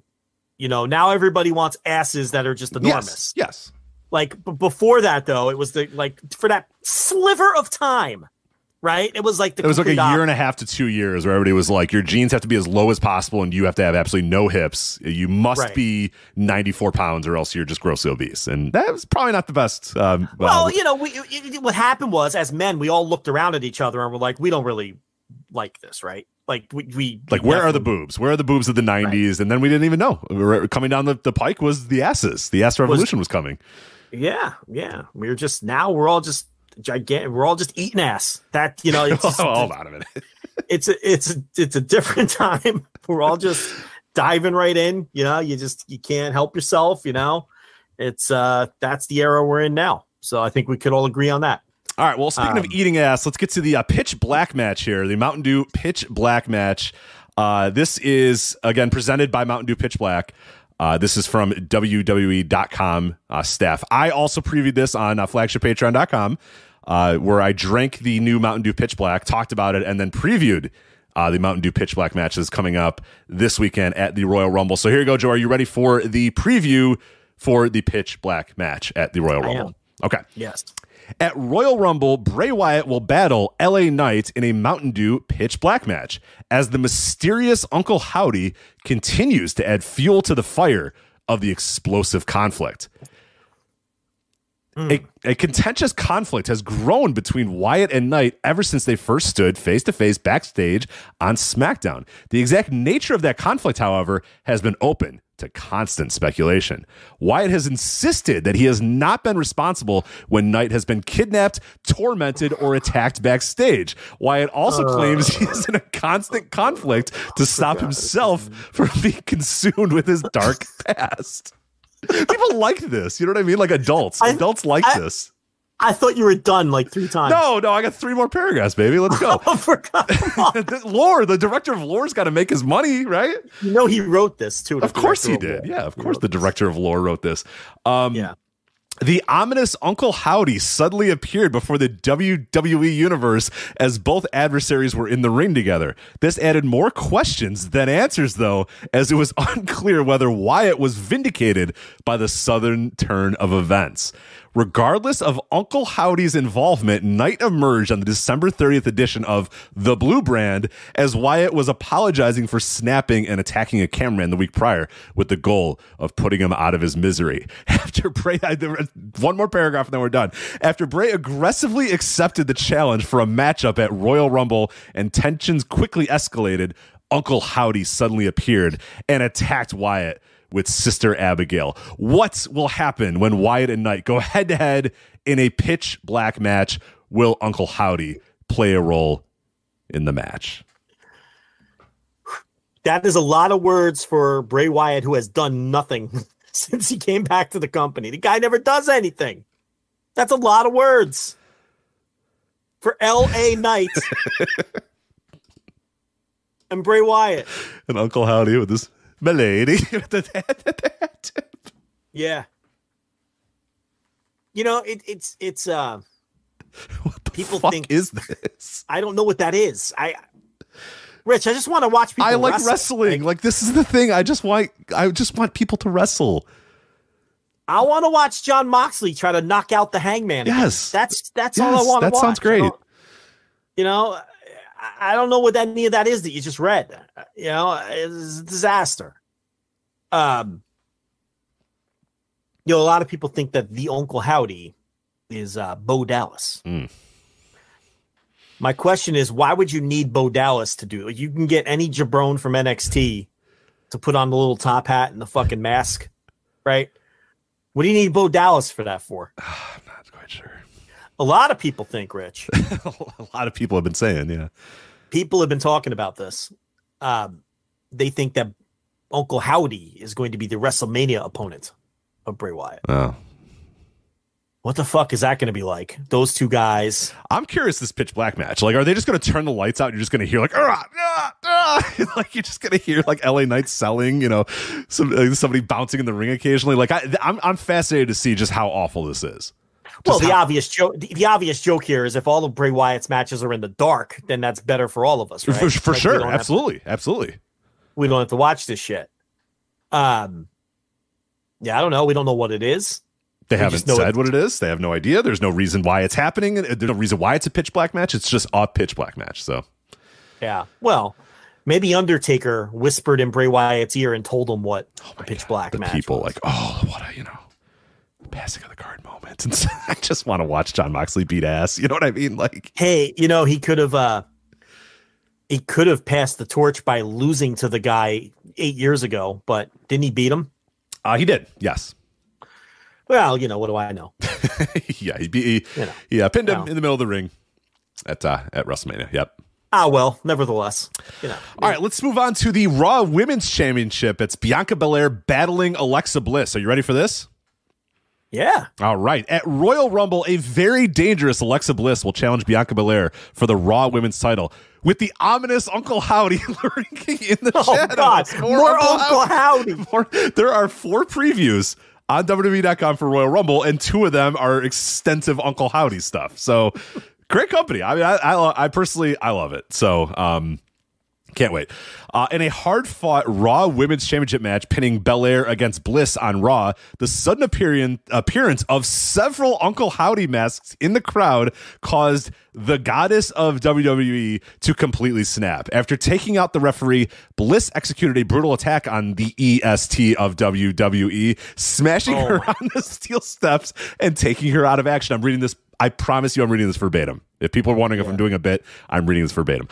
In the wake of the haunting onslaught, Bliss made it clear that the title was all but hers. She later insisted that the title holder should not fear Bray Wyatt or Uncle Howdy, but that Belair should fear her because she is the, quote, face of evil. Despite doubts being cast, only 2 more paragraphs, I promise. Despite doubts being cast on the situation by an emerging Uncle Howdy, another Uncle Howdy, Bliss maintained her focus when Belair returned from her injuries.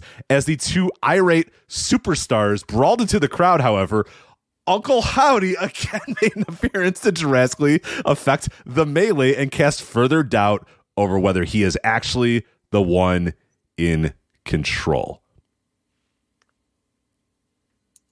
I'm sorry, Rich. Could I read that again? Could you start over at Haunting Onslaught? I kind of lost you there. I apologize. You kind of lost me, and I was really into that. So, yeah, what the fuck? I mean, what do you want me to say? And people say we're mean to this company. Like, you guys don't give it a chance. Listen to this. Yeah. No, they don't deserve a chance. We're not mean enough, honestly. We should be more mean to them. We just don't have the energy to do it anymore. All right, so that is Bianca Belair. John Moxley knocked out Hangman Page. Hangman Page knocked out John Moxley, and they're going to fight again this week in Dayton, Ohio. What's wrong with that? What's wrong with that, Rich? I don't know why. Why are they fighting? But this, I know why the goddess of WWE and the EST of WWE are battling, because Uncle Howdy's ominous onslaught, crucial conflict, whatever the hell it was. So, yeah. Again, this is how you know that people just it's not the same. They're just watching a different sport than us. And that's fine. That's okay. MJF knows he cannot beat Bryan Danielson in a 60-minute Iron Man match, so he's paying goons to attempt to break his arm. That I understand. That makes sense to me. What the fuck was that you just read? Haunting Onslaught. There's a Haunting Onslaught.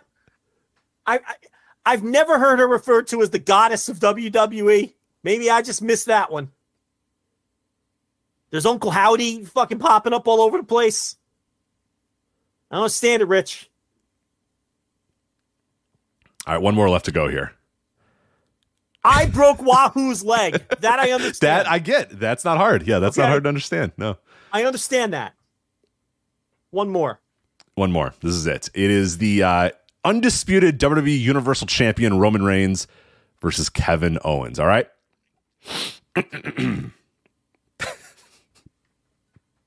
This opening sentence. I can't. Okay. One sec. This one can't be. Well, all right. I know where this one's going, actually. Yeah, go ahead. Okay. Uncle Howdy's in this one. No, I'm going to check. No Uncle Howdy yet, as far as I can tell. Okay. Yeah. Okay. I can't do it. All right. Brace yourself for major disruption on the island of relevancy. What? Kevin Owens, I don't know what that means. What is brace yourself for a major disruption on the island of relevancy? I don't know what that means. I'm just reading it. I don't know. How can I make that up? I'm not creative enough to make that up. Island of relevancy. Brace yourself for a major disruption on the island of relevancy when Kevin Owens challenges Roman Reigns for the undisputed WWE Universal Championship at Royal Rumble. The long-standing rivalry between Reigns and Owens spawned an incredible series of brutal Universal title showdowns over the past few years, including a steel cage match, a tables, ladders, and chairs match, and a last man standing match. Who could forget all of those? We'll recap them all after this. We'll touch on which our favorite of the three incredible series of brutal Universal title showdowns we preferred. Now KO has found himself at odds with the head of the table and the bloodline. He recently teamed with the greatest of all time, John Cena, to hand Reigns and Sami Zayn a tag team loss on the final SmackDown of 2022. Still seething over the defeat, the undisputed WWE Universal Champion accepted Owens' challenge for a title matchup at the Royal Rumble. Not the island of relevancy. No, not the island. Do you know what the island of relevancy? Oh, good God! Do you know this is Kevin Owens' fourth crack at this guy's title? You know what? Fourth time's the charm, baby. Fourth crack at it, and he ain't winning.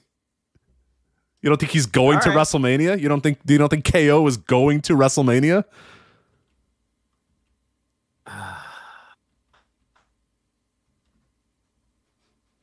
He's going to the island of relevancy, though. Yeah, there you go.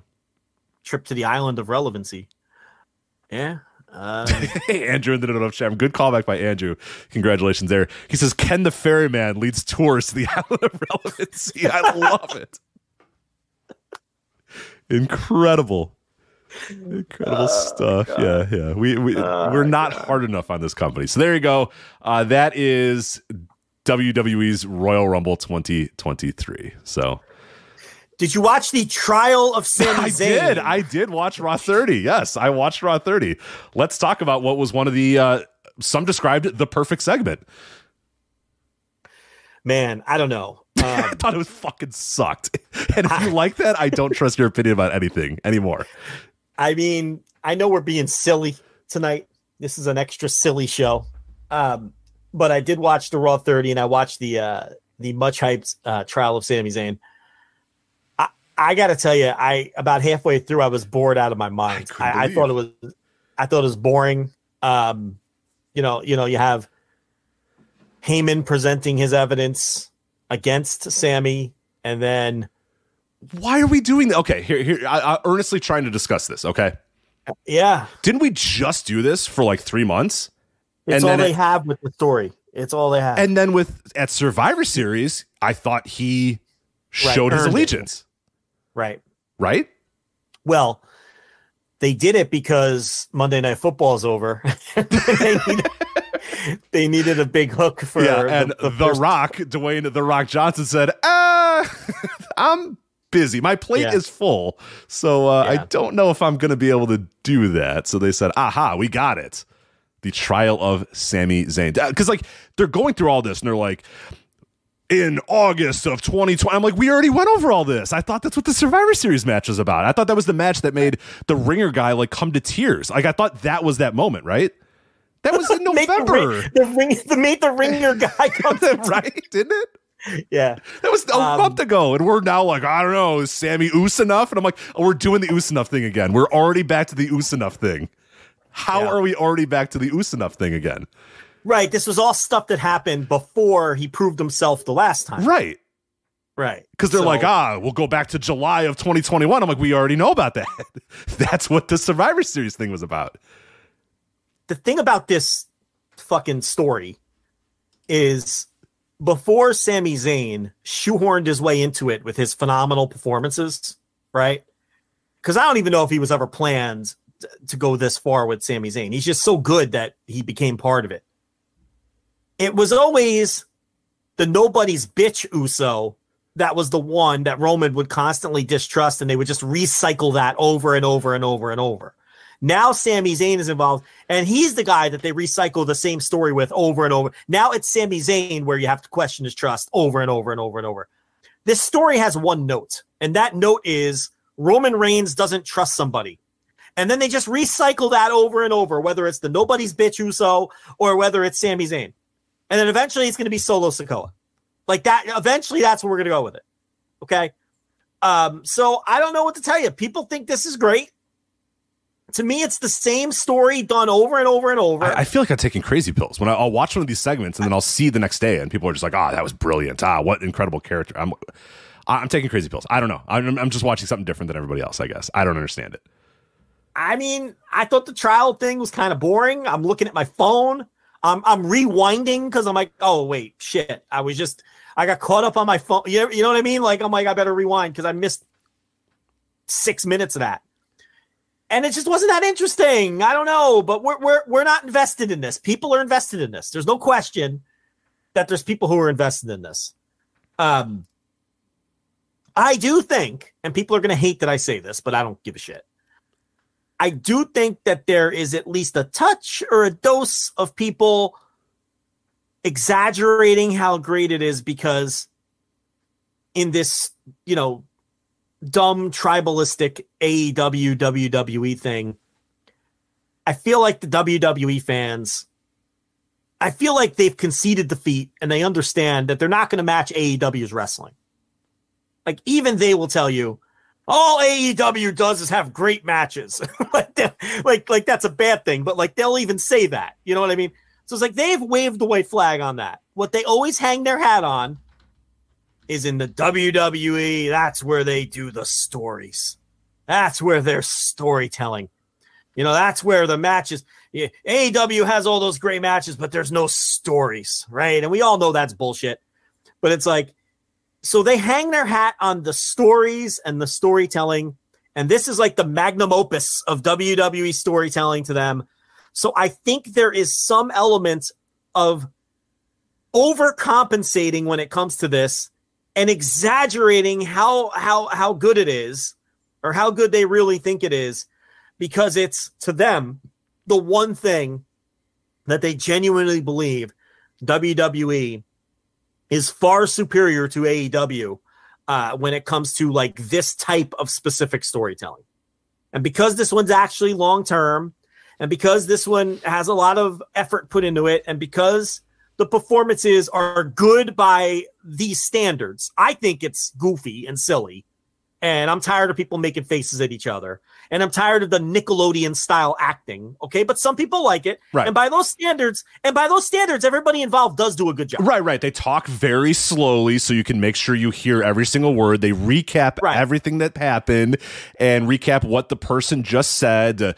You don't think that you can trust me? Like, you know, because Roman will say, I don't think I could trust you. And Sammy will say, Roman, you don't think you can trust me? Because it's like, aha, there we go. Yes. In case I forgot what would happen 4 seconds ago, thankfully Sami Zayn is. So it all works from that standpoint. But again, it's the same fucking story told over and over and over again. So it's not a long-term story. It's just the same story told over a long period of time. That's not long-term storytelling. Yeah, and to them, it's like, now look, to me, these people, the other thing the problem I have is these people are all caricatures. They don't come across like real human beings. They're all cartoon characters, but that's the way WWE presents their wrestlers. You know, you're never going to get anything like last week where we had with Renee Paquette and Hangman Page, where they're talking about Mox, and it's this weird awkwardness because it's her husband, but she's doing her job. That segment was incredible because they were like real people and how real people would behave and act in that scenario, right? WWE doesn't tell their stories like that. Everyone's a caricature. If there was a person in real life who behaved the way that Sami Zayn does, or Roman Reigns, or the wise man, you'd think they were crazy people. Like you'd think they were insane. They'd be locked up. You know, but by those standards, they do a good job. They do what they're asked to do, and they do it well. It just, for me, it's silly and it's goofy, and it's like a fucking teen Nick show or something. Like, that was the best comparison anyone ever made. I think it was Raymond Terry who was in our chat. You know, that's what it's like to me. And like we just laid out, it's the same thing. Can I trust X? And over and over and over. And people just trip over themselves and fall over themselves to put this shit over like it's the greatest thing ever. And there's people saying this is going to go down as the greatest WWE story of all time. For decades, people are going to look back at this. And to me, they've just been dragging the same thing out for 2 years. And with no end in sight either. Let's be honest, no end in sight. We're going to talk about that here in a little bit. They have no end in sight with this thing. Now, look, if this were properly booked, the only, like, the ending that I would be building towards is Paul Heyman turning on Roman and betraying him with Solo Sikoa. That's where this has to go. Instantly creates a guy, instantly creates a star, instantly creates a guy who gets the once in a lifetime title win over Roman Reigns, breaks up. You instantly create a guy. Like Solo Sikoa is a dude now. Roman. Overnight, he is a dude. He sits there and never says anything. Heyman is the ultimate opportunist, right? He's the glue that holds it all together because Heyman's his whole deal is he's selfish and he clings to Roman because it keeps him relevant and it keeps the money flowing. That's why he left Brock in the rear view. He went to Roman because Roman was the next thing. And that's why Heyman is always trying to hold the thing together and getting Roman out of jams and paving things over when other guys don't get along. The natural endpoint to this, without fantasy booking, because I hate fantasy booking, is Heyman and Solo Sikoa turning on Roman. The fans want to cheer Roman anyway. They do cheer him anyway. So that's where Roman goes babyface. And Solo Sikoa turns on Roman, is the one to beat him for the title or the titles. And now, hopefully, you've made a star. But I don't have faith they're going to do that. don't have any faith they're going to do that. This is WWE. You don't do anything right. And I don't want to hear about, oh, well, it's Triple H now. What is it? Where's the great evidence of his great booking? Right, he hasn't quite broken open that book yet of his great booking ideas, because they've been the same shit over and over and over and over. So, yeah, I don't know. Yeah, so, I mean, but anyway, the trial, to me, I mean, it wasn't bad. I just thought it was a little boring. Like, it did. I was bored by the end of it. Then they do the tag title match, and then they do the preposterous thing where the Uso gets hurt, and then we go back into community theater mode. And Sami Zayn with Pierce, put me in the match. And then they go through their, community theater fucking live action play, and they put Sami in the match, which is preposterous.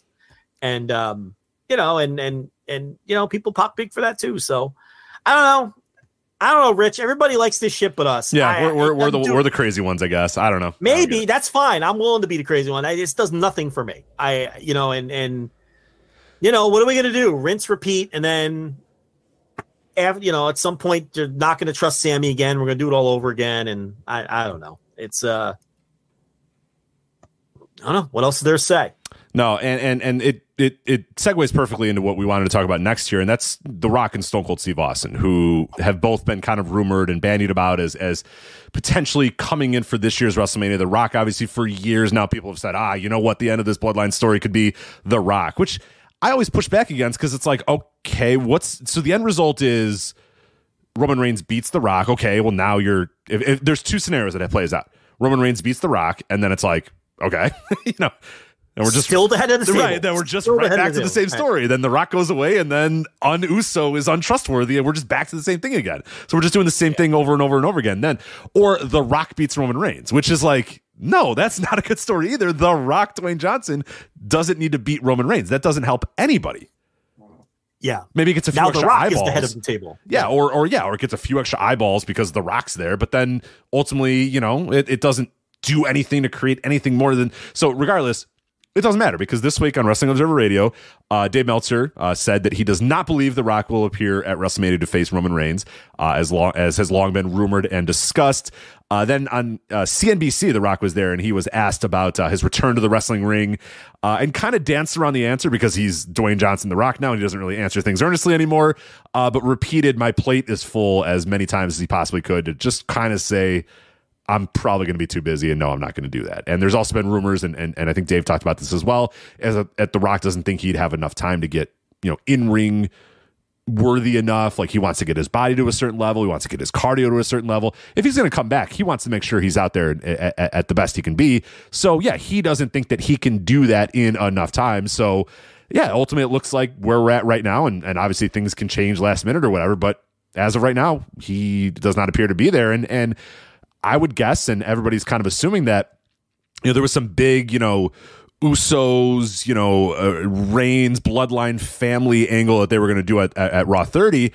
That got scrapped, and then last minute they went with instead the trial of Sami Zayn, which a lot of people probably think, okay, well, they thought that maybe they could get The Rock in for that, and when The Rock said, no, I'm good, then they had to kind of pivot into a different direction. So it does not look like The Rock is coming in at WrestleMania. It does not look like we're going to get The Rock versus Roman Reigns, and ultimately, I'm not that upset about that, because I still don't think that's a very good story either. But I did, doesn't look like The Rock, and Jesse Collins wrote an article for VoicesWrestling.com about this kind of feels like now or never for The Rock. Like, if he's not coming back this year for this story, it just doesn't feel like he's probably ever going to come back again in a true capacity of wrestling a match. And I think he's at a point now in his career, in his life, where I don't know if he really needs to be in the ring wrestling a match anymore. And he found that out the hard way a couple years ago when he did wrestle. And I forget what he tore. It was either his tricep or something like that. And it was Hercules, I think, that he was filming. And they had to push everything back like a bunch of months because he wasn't ready. And that's not, it's not just him not being ready, but there's everybody that works on that movie. And it costs millions and millions and millions of dollars that he basically blew by being hurt. So, yeah, I don't think that he really needs to be risking this anymore. I'd imagine agents and other people wouldn't advise him to really do it either. And, this is the perfect story if he was going to come back and he wasn't going to do anything. And, I guess they could wait in a whole nother year and hope he comes then. But yeah, ultimately it just feels like the Rock thing is over and done with for now. Guy's in his 50s. Yeah. I mean, the clock's really ticking if they're going to bring him in for one. It might work better anyway after this whole bloodline thing is over with, doing The Rock versus Roman Reigns, right? Because then you could just do it as just a standalone match that doesn't interfere with any kind of story you're trying to tell or anything like that. So it might be better if he doesn't do it this year and he comes back a year or two from now after Roman has moved on from all of this, and however this story is going to play out is the way it plays out.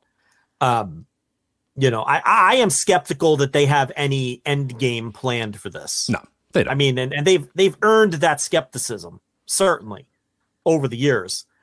I am highly skeptical that and if you don't have an endpoint, how can you tell a story? Right? You kind of have to have an endpoint in order to tell a cohesive story. And I feel like this trial, as you alluded to a few moments ago, because their original plan blew up, they kind of just had to come up with something. And that's probably why the trial didn't make a ton of sense. You know, with holding things against Sammy that he already proved himself, you know, with months ago. So, I don't know. And then, I don't want to jump ahead, but I guess we should discuss Austin then too, right? Let's do that. So first reports came early or late last week, I want to say, is that Fightful mentioned that WWE had proposed a match between Roman Reigns and Stone Cold Steve Austin for WrestleMania. Later, Dave Meltzer and Wade Keller both reported that the pitched match was not Reigns and Austin, but rather Brock Lesnar versus Stone Cold Steve Austin. But even per Meltzer, it doesn't look like that's happening either. He says it was Brock Lesnar. Yeah, it's not on. I mean, something like that can happen now, but I guess this was actually what it was. I mean, they okay. I don't want to do Dave speak for the whole quote or whatever, but essentially that's what was kind of proposed to Austin, and it doesn't sound like Austin really jumped at the chance to face Brock Lesnar at WrestleMania. I love how the quote you have has all of the I means and you knows. Right, it's the best. I love it. And you feel like an idiot reading it. So, yeah. No, so, okay, the first thing I want to say about this, okay, and I know that it's like, so Sean Ross Sapp reports one thing, that Austin was pitched for Roman Reigns. Dave Meltzer says it was for Brock. Wade Keller later in the week then says, yeah, he also was told that Austin was for Brock. And he did make it a point to say that doesn't mean that he wasn't also pitched for Roman. But what I was told was that he was pitched for Brock. And I think what people need to understand, and I think in some cases, even what these reporters need to understand, is everyone has different sources and everybody talks to different people. Okay. Do I think Sean Ross Sapp made this up? Of course I don't. Somebody told Sean Ross Sapp that someone he trusts, obviously, because he found it to be reportable, that Austin was pitched for Roman. Somebody told Dave Meltzer, and somebody told Wade Keller, and it may not have been the same person, that he was pitched for Brock. All of these people can be right, you know, and it's like, because you talk to different people and you have different sourcing, and, you know, and it's also possible that somebody's source had it wrong, or you know, but it's like, I don't like this thing where it's like people pit them against each other, or, you know, in no other medium do we really do that. I mean, you just, you know, two trusted reporters for the NBA or something might have slightly different takes on a story. That happens all the time. It happens every day. Why is that a big deal? You know, it's not, and it shouldn't be. So that's number one. Number two, if they did in fact pitch Steve Austin for Roman Reigns, that means they have pitched The Rock, and that means they have pitched Steve Austin for Roman. Okay.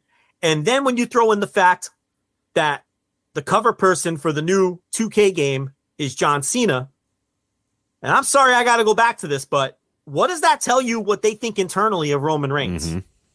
Okay. Number one, they think that he needs somebody the level of The Rock or Stone Cold Steve Austin to work with at WrestleMania to make it the biggest match possible. And it tells you that 2K didn't want him on the cover of their game, and WWE didn't push too hard for it. And they went with the guy who was the star for 10 years before.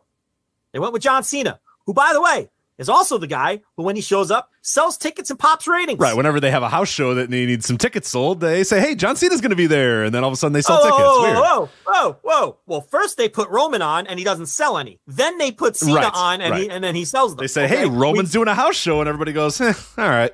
They said, well, also Cena's going to be there. And then they go, oh, yeah, yay. And then everybody buys tickets. Yeah, right. Thousands of tickets. Okay. So all I'm saying is that, look, here's the thing. If this bloodline story, forget the quality of it. That's subjective. And we've talked about that. We just talked about it for 10 minutes. We've talked about it ad nauseum. People like it. I get why they like it. Forget the subjective quality of it. If this bloodline thing was as hot as people say it is, why would you need The Rock or Stone Cold Steve Austin to come in and work with this guy at WrestleMania? Wouldn't Roman Reigns be hot enough to work that match against somebody on the roster, whoever they're building to culminate this story? Well, yeah, and also good stories have antagonists. Good stories have a plan. Good stories have... You know, if it's a great story, like I'm being told it is every single week, then we should all know, oh, well, the story is obviously, it's a WrestleMania. Now or never. We should know who that guy is. Whoever. It's going to be, whether it's going to be a Sami Zayn, whether it's going to be a Solo Sikoa, whatever it's going to be, like, we need to know that by now, but it's clear that they don't know that, and that's why they're asking The Rock and Stone Cold Steve Austin to come. Now, if you got to go and try to get The Rock or Stone Cold Steve Austin to do this match, or if you have to have Cody Rhodes come back and win the Royal Rumble, what does that say about how truly hot this bloodline story is? Because if this bloodline story was as hot as people say it is, wouldn't there be a natural match, like you are saying, to do at WrestleMania that's going to do, ridiculous business? We would know what it is and they would do it. But they're looking for other options. They're exploring every other option other than what this story actually, they want to go outside of this story to make the match. And you know the sick part? Here's the sick part. They've already broken their gate record for WrestleMania without announcing anything, and it does not fucking matter. The reality is it doesn't fucking matter. Okay? What they do. But it tells me what they think of the guy internally. And then they don't even put him on the video game. Wait a minute. I thought this was the greatest storyline in the history of pro wrestling. That's what people say. I'm not exaggerating. This is the greatest and most compelling story in the history of WWE and wrestling. And it's not, why isn't the fucking Oos tribe on the cover of the goddamn video game then? Why isn't Roman Reigns and Nobody's Bitch and Sammy and the Island of Relevancy? The whole Island of Relevancy could be there. Why isn't the whole, and the Wise Man and Solo, why aren't they on the cover of the game? Why? Tell me. Right back to John Cena.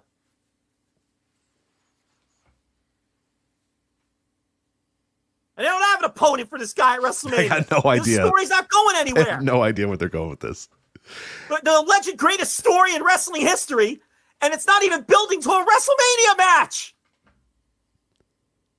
And they won't put the guy on the cover of the game because he won't sell any, because nobody cares about Roman Reigns.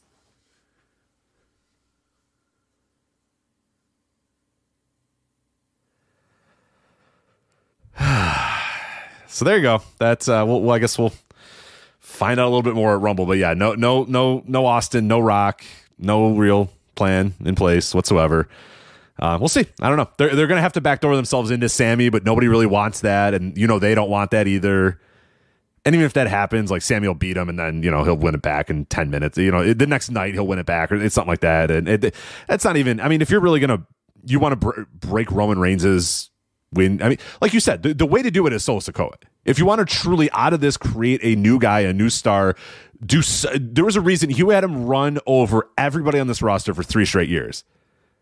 The end result has to be you're making somebody. It can't be Sami Zayn. It can't be The Rock. You know what I mean? It's got to be something more than that. And even Cody, like, they don't want to put scrawny, caveman-looking, non-airport head-turning Sami Zayn on all of their WrestleMania media materials. That's what this comes down to. That's the match. That's the fucking match. Solo's not ready. Solo should be the long-term target of where this story ultimately ends. It ends with the scheming Paul Heyman doing what he always does and moving on to the next guy. That's his whole character arc. That should be your target. And you do it when the timing is right and it feels right. And then you do the Solo turn. It's too soon for that. The match is Sammy. That's the match. But The tickets are sold. The Peacock deal is guaranteed. And they want to put The Rock or Stone Cold Steve Austin or Option 3, the American Nightmare, the guy they stole from the other company. They want to put anybody but Sami Zayn on those fucking posters. That's what this is about. That's what, because that is the obvious story. And if they were in a position where the brand wasn't over, where the WrestleMania brand wasn't over, and the money wasn't guaranteed, and they had to draw the most money, they probably would go with that. If they could, you know, obviously if you get The Rock, that's another story. But they don't want to, this is it's funny. We're talking about the island of relevancy. This is this company continuing to chase relevancy in the mainstream. And you can't achieve that when people on the street are going to look at Sami Zayn on a poster and are going to, what the fuck is this? That's the reason. So it's a mess. And ultimately, they'll probably just go, Cody's going to win the Royal Rumble. They're going to go with Cody. Right. Or, you know, Seth wins the Royal Rumble because Cody beat him 3 times. Right? So you could have Seth win the Rumble, and then it eats away at Cody because Cody's like, well, I beat this fucking guy 3 times. Right. And then you do something out of that. Then maybe Cody has to win the match from Seth or whatever the fuck. I don't want a fantasy book. But, you know, that's probably what they're going to do because it doesn't look like they're getting The Rock. Doesn't look like they're getting Stone Cold. What I want them to do, here's what I want. You want to know what I want them to do? Because I'm an asshole. I want him to do Brock Lesnar again. Give me Brock Roman again. So rooting for Brock. Yes. Brock comes in, lays waste the Royal Rumble. All the right people annoyed. Yes, I love and we might be the last 2 people on earth that enjoy Brock Lesnar, but I love Brock Lesnar because it's not only do I think he's actually like genuinely good and I enjoy watching him wrestle, but also it makes everybody upset. You get a lot of make it make sense tweets immediately in the aftermath, and people are like, I don't understand this. Brock and Roman again, and then, like, you know, they'll still watch. They're not going to stop watching or whatever, but they're going to get all hot and bothered and upset. And Brock's going to be in turning purple, sweating and dancing, and it's going to rule. So yeah, I'm all for it. Let's do Brock versus Roman 12 or whatever it is. I love it. Let's do it. Please. It annoys all the right people. So that's the one I'm rooting for. Yeah, for sure. But that's did you watch the rest of the Raw 30? I did watch the rest of the Raw 30. Yeah, I saw all the superstars. I saw Kurt Angle and D-Generation X. That was a hoot, let me tell you that. I saw the cage match between Becky and I did not see the cage match between Becky and Bayley because they got rid of it. They didn't have time. Old Brucey backstage with his old stopwatch didn't time the show out properly, so they couldn't get to the match. So, well, nevertheless, who cares? Fine. Well, they're going to do it this week, I think. All right. So just listen, you know, sometimes you got to false advertise. It's okay. Yeah, it's all right. Segments ran long. The trial went through 4, quarter hours and almost, what was it? It was because that was the commercial free hour, right? That first hour of Raw, and I think that the same thing went like 35 minutes, right? No, the trial only went like 15 minutes. Did it really? God, it felt so much longer than that.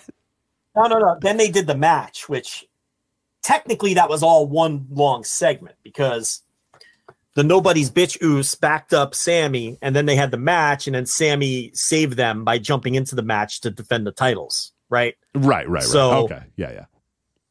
If you really want to look at it from that standpoint, it was like, one really long segment.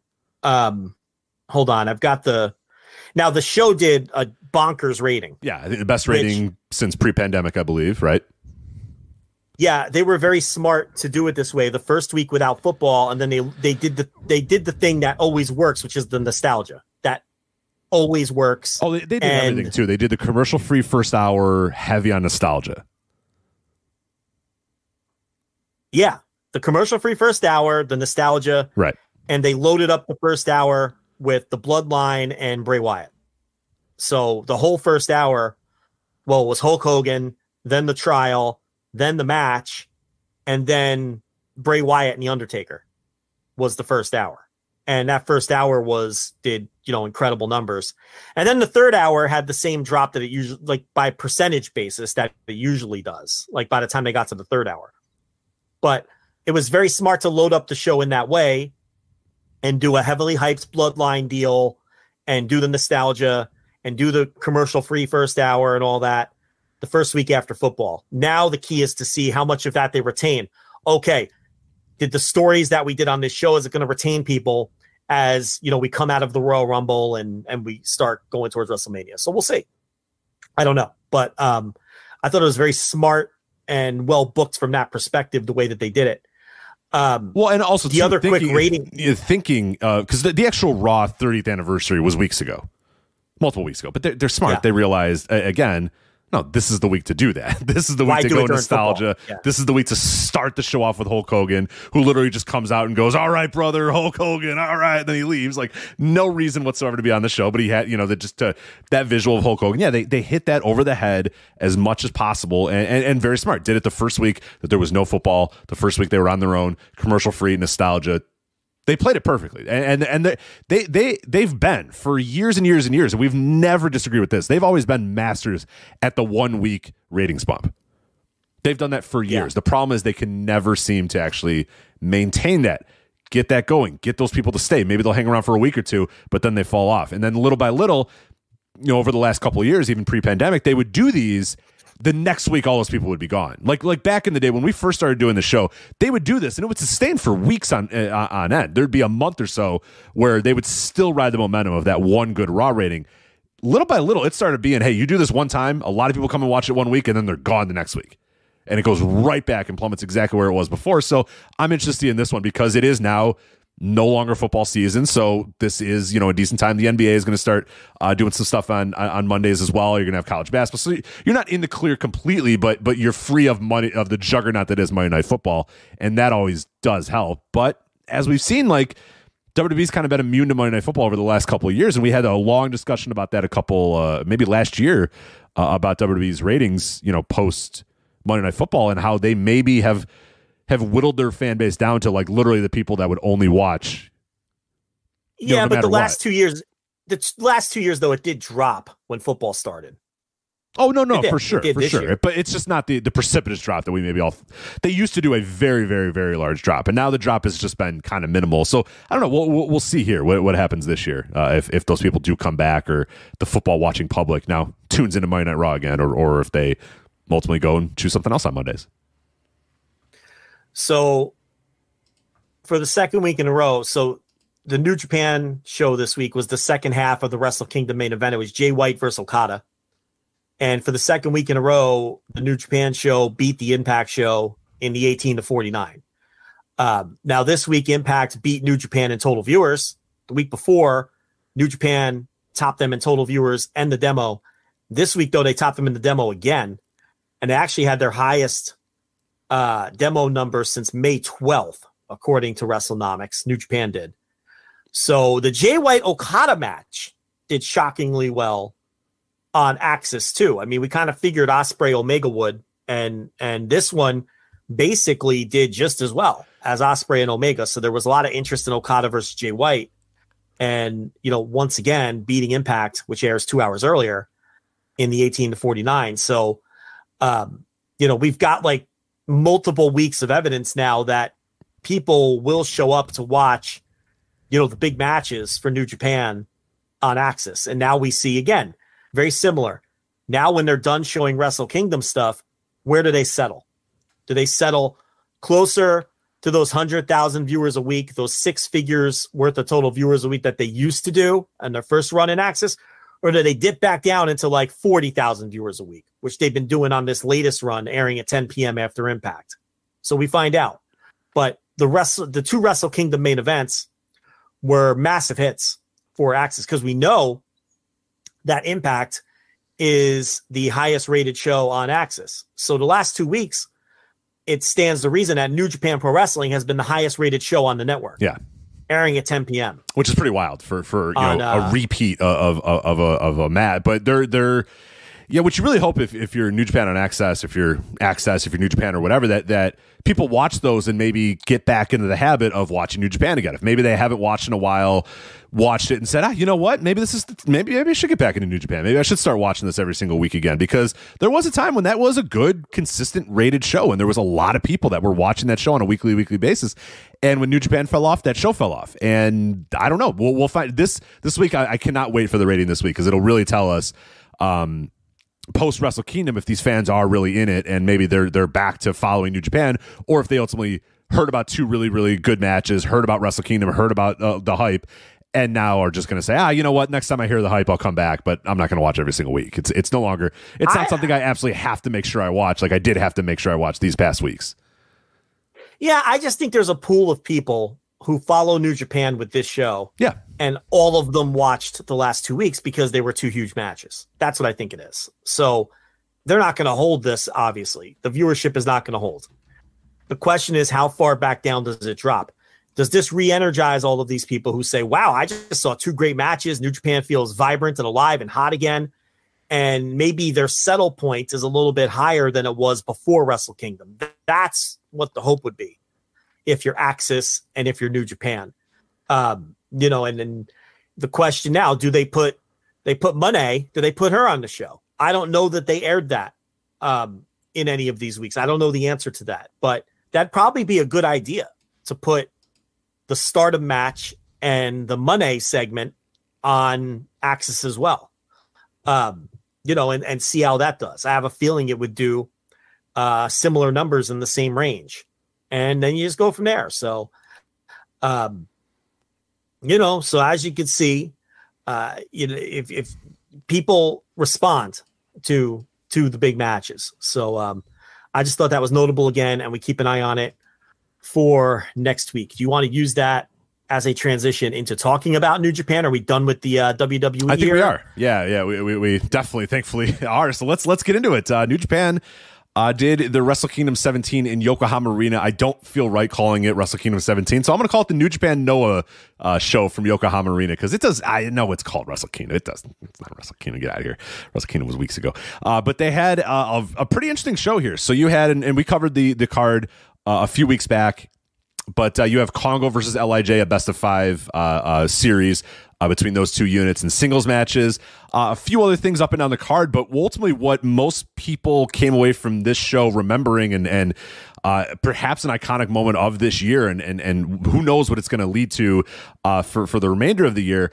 But you had a tag team match between Kiyomiya and Inamura from Noah against Okada and Makabe from New Japan Pro Wrestling, that ended ultimately in a no contest, 6 minutes, 35 seconds, because what happened during the match, and it started off with Kiyomiya wanting to start the match off and saying, hey, Okada, I'm the champion of the GHC, you're the champion of IWGP, let's start this match off together. And Okada just went, nah, I'm good. Tagged Togi Makabe in and said, nah, I got no time for this kid. I got bigger things to do. And it was cool because you haven't seen that sort of edge from Okada in quite a while. And then later in the match, Okada does tag in. He's got Inamura in a headlock or a bit of a, this is sort of a, I guess a headlock. And then he's got him in a reverse chin lock because he's setting up the money clip, the Rainmaker, right. He always works the neck. So he's got him in a reverse chin lock. Yeah, reverse chin lock. And Kiyomiya comes over and he runs in and he kicks Okada in the back once and he kicks Okada in the back twice. And Okada's just like, get this fucking guy out of this ring here. This guy doesn't belong in my ring. Get him out here, tells the referee. So Kiyomiya rears back and kicks Okada in the motherfucking face, and it you hear the noise, you hear the kick, the crowd goes ooh, and everybody in the ring kind of stops and goes, uh-oh, that looked, and then Okada slowly he reaches for his forehead, he sees blood, he sees red, and he unloads on this guy. He gets up and just beats the living shit out of Kiyomiya, starts punching him, kicking him. He throws him to the outside of the ring. He's throwing him against the guardrails. He's chopping him. He's punching him. The referees are trying to break it up. Togi Makabe is trying to break it up. Inamura is trying to break it up. And ultimately, they go to a no contest because these guys will just not stop beating the living shit out of each other, just pounding on each other, slapping, kicking, oh my God. What a moment. What an angle. What'd you think of this thing? I mean, how can you not love this? How cool was this? So, how great was this? Yeah. So point number one, we are being told in the chat tonight's New Japan on Axis is in fact the Stardom match with the Money stuff. Okay, smart. And the Muta LIJ 6-man tag. So we'll see. That's a good test, right? To see if they can hold the viewers again for the Sasha Banks stuff. As far as the Okada Kiyomiya angle, I mean, it was red hot. It was the hottest thing on the show without question. It's impossible not to watch that and not very badly want to see the match that's going to come out of it. And the other thing I was thinking about was, okay, we all know that Bushi Road and Cyber Agent / Cyber Fight, they've been working together during this Muto thing, and they worked together last year around Wrestle Kingdom time. And we know that the Bushi Road heads, Kadani and Obari, the New Japan president, and these other guys have openly and publicly spoken about how post-pandemic pro wrestling has to come together and work together and get the fans back and all of those things. So I definitely think that plays into these companies working together. The Muto thing does, because Muto is a mover and a shaker, and he is a legitimate legend. And, I think that has a lot to do with these companies working together as well.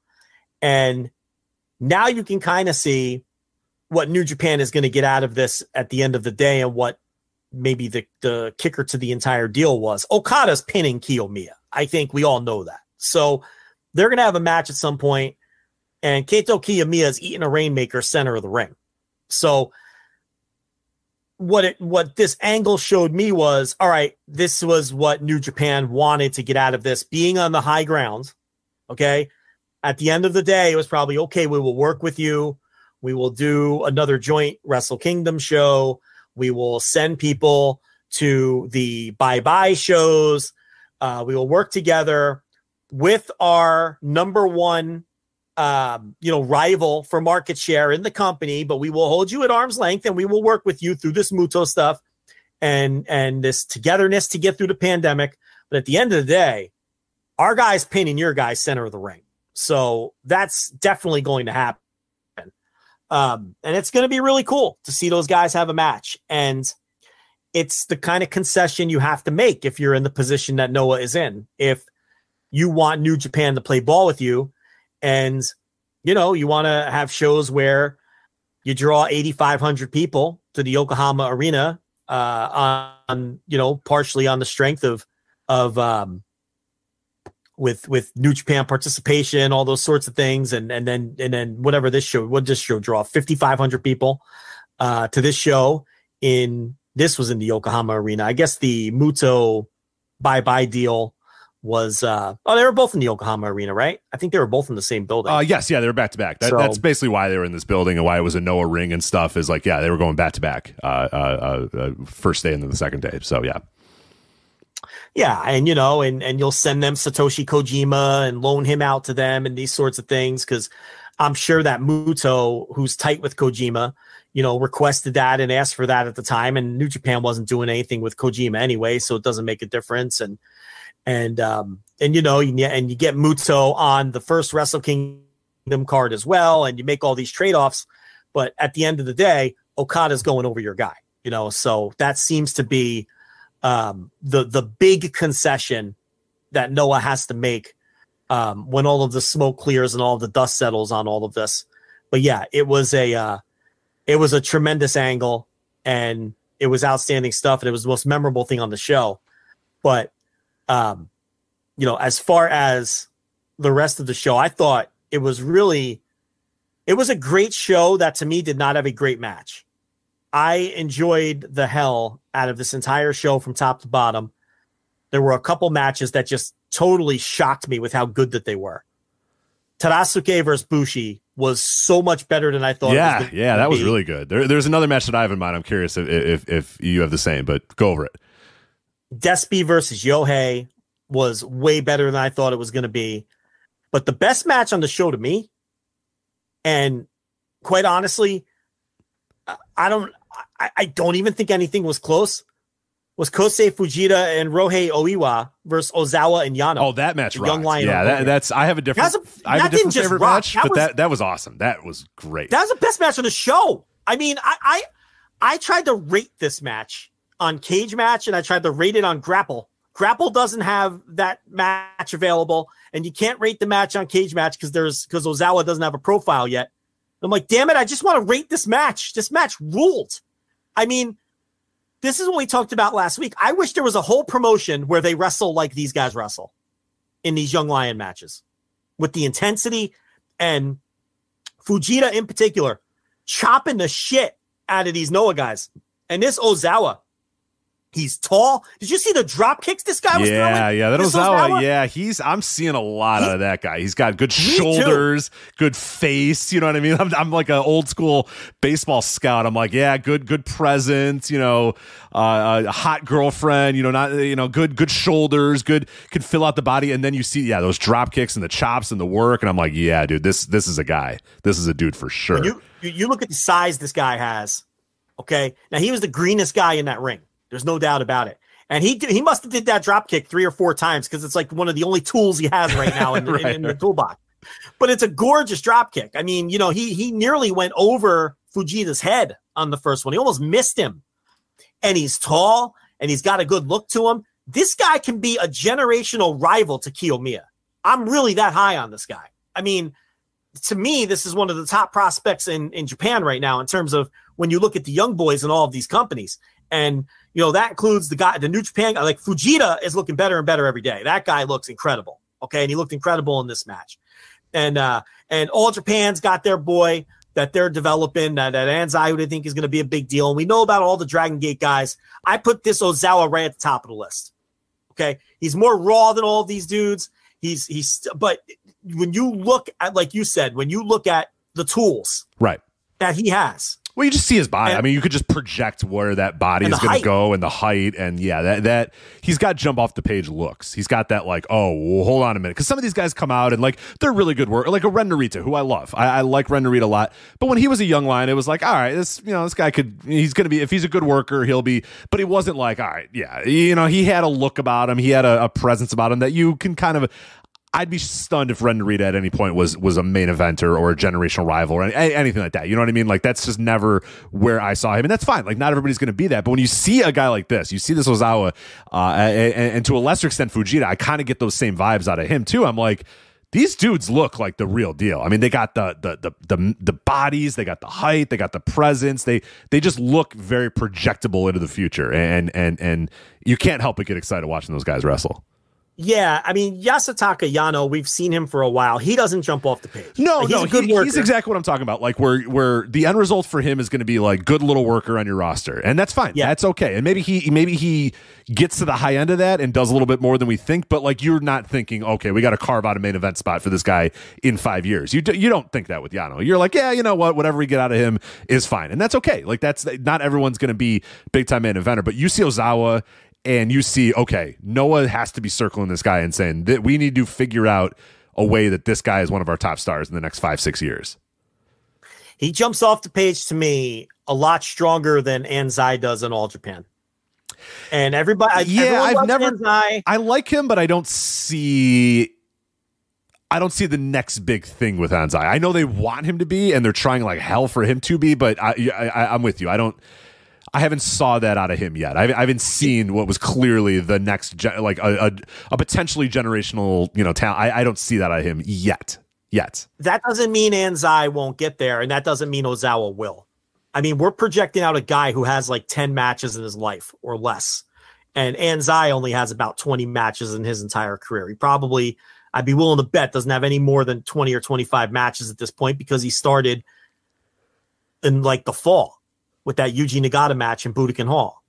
So, we're projecting out guys, and people could listen to this in 10 years and we could sound completely foolish. And I think Anzai, obviously, the more I see Anzai and the more experience he gets, the more I'm seeing what people were talking about with him. Okay. He's very clearly going to be an excellent wrestler. The question is, can All Japan make him into a star? They're really banking a lot of their future on him. When I watched this kid on this show, it's like I said, He wasn't as good a worker as any of the other three. In fact, he wasn't even close. But my God, is it with that size and that athletic ability and that look, and like you said, the way he already has a good body, but the way that body can fill out, I don't know how old he is. I don't know anything else about him, but man, did he jump off the page where I went, wow, this guy can be a star. This guy has the potential. This is your classic high ceiling. Higher ceiling than somebody like Yano, who he was teaming with here, or even Oiwa or someone like that. Now Fujita, that guy he's emerging fast. I love him. And the thing with him is whenever he's in these matches with young boys from other companies, he turns it up. Yeah, he does. He's got that hatred. He's got that old school hatred. I love the little bit of facial hair, the parted hair. I mean, this dude looks like a fucking asshole. I'm all in on him. I love him. I went 4.25 on this match. This is the best match on the show, in my opinion. I like the rest of the show, but holy shit, was this great! I mean, they were just laying in, and the intensity, and even the finish. Where he finally leans back on that fucking. This match was so good. I know. I'm with you. We talked about it a couple weeks ago, but I would just love a promotion where they wrestle like this. Right. They come out to the ring. No bullshit. They just walk into the ring with their fucking tights on. They get ready. The bell rings and they just run at each other and they just beat the hell out of each other for 10 minutes. It's pretty simple. Like that's my wrestling. That's the wrestling that I love. And more of this would be more than welcome. But you can't miss any right now, especially right now in and I've discovered this over the last, couple of months, is that when I'm watching a show, I can't watch everything, and I usually have to skip some things, but I never skip these openers anymore in any of these companies, whether it's Noah, whether it's All Japan, whether it's New Japan. You can't skip the openers because there are potentially some dudes here that are coming up in the young lions and the young boy systems. You can't skip any of these, and especially when you have these joint shows. We just saw the 0-1 kid debut. They were awesome. Yeah, again, that was one of my favorite matches on that entire show. So yeah, I guess it extends to 0-1 as well. You can't skip these. There's a lot of good young talent in Japan right now. And yeah, do not skip these if you have an opportunity to watch them, because there's some good stuff and you're going to see some really, really cool talent and some just, again, pro wrestling at its most pure. These guys get in the ring, the bell rings, they just beat the hell out of each other. It's fine. That's all I really want. I want to see that Russian get back in there, that New Japan Russian. I need more of him from Wrestle Kingdom, who worked the exhibition match. I believe he's from Kazakhstan, Joe. Now he's a Russian. So I want to see more of that Russian. And Nikolai we Volkov. saw the German. We did see the German. We saw the German on this show teaming with Ishii. That was a nice little match with Masa Kitamiya and Ishii going at it. Daisuke Inaba didn't do much in this one, but it was really about Kitamiya and Ishii being, two little bowling balls banging into each other. That was a lot of fun. I thought the pre-show on this show rocked. I thought those two matches rocked. And then I guess the stuff at the top of the card, I thought Shingo and Nakajima was a real letdown. I didn't think much of that match at all. Really? I liked it. I liked it a lot. I thought it was pretty solid. Listen, I'm on the island because everybody seemed to really like it. So I'm the outlier here. It just never went to another level for me. And I saw what they were doing early to build it. And it just never got into that next gear for me. I didn't think it was a bad match. It made no impression on me. So, and the main event, Naito and Kano, it was Kano being Kano for the first half and just beating the shit out of Naito, mocking him, taunting him.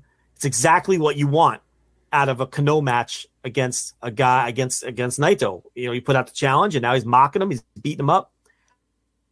And I thought this was a good match too, but again, it never hit that second level for me. And so I thought the top two matches were good, but somewhat disappointing in that it should have been great, especially Shingo Nakajima. For me, that didn't get to the level where I can call it great, and I wanted it to. For the record, I thought it was very good. I don't know if I would call it great. And that, I guess, possibly a victim of expectations, where it's Shingo and Nakajima and you think it's going to, but I agree with you that it maybe never got to that next level. I thought it was really good. I enjoyed it, but yeah, I wouldn't say great either. I wouldn't say great either. I circled that one as holy shit, that's going to be incredible. It was fine. Ultimately I enjoyed it more than you did, but It probably didn't meet my expectations, but you left off my favorite match of the series.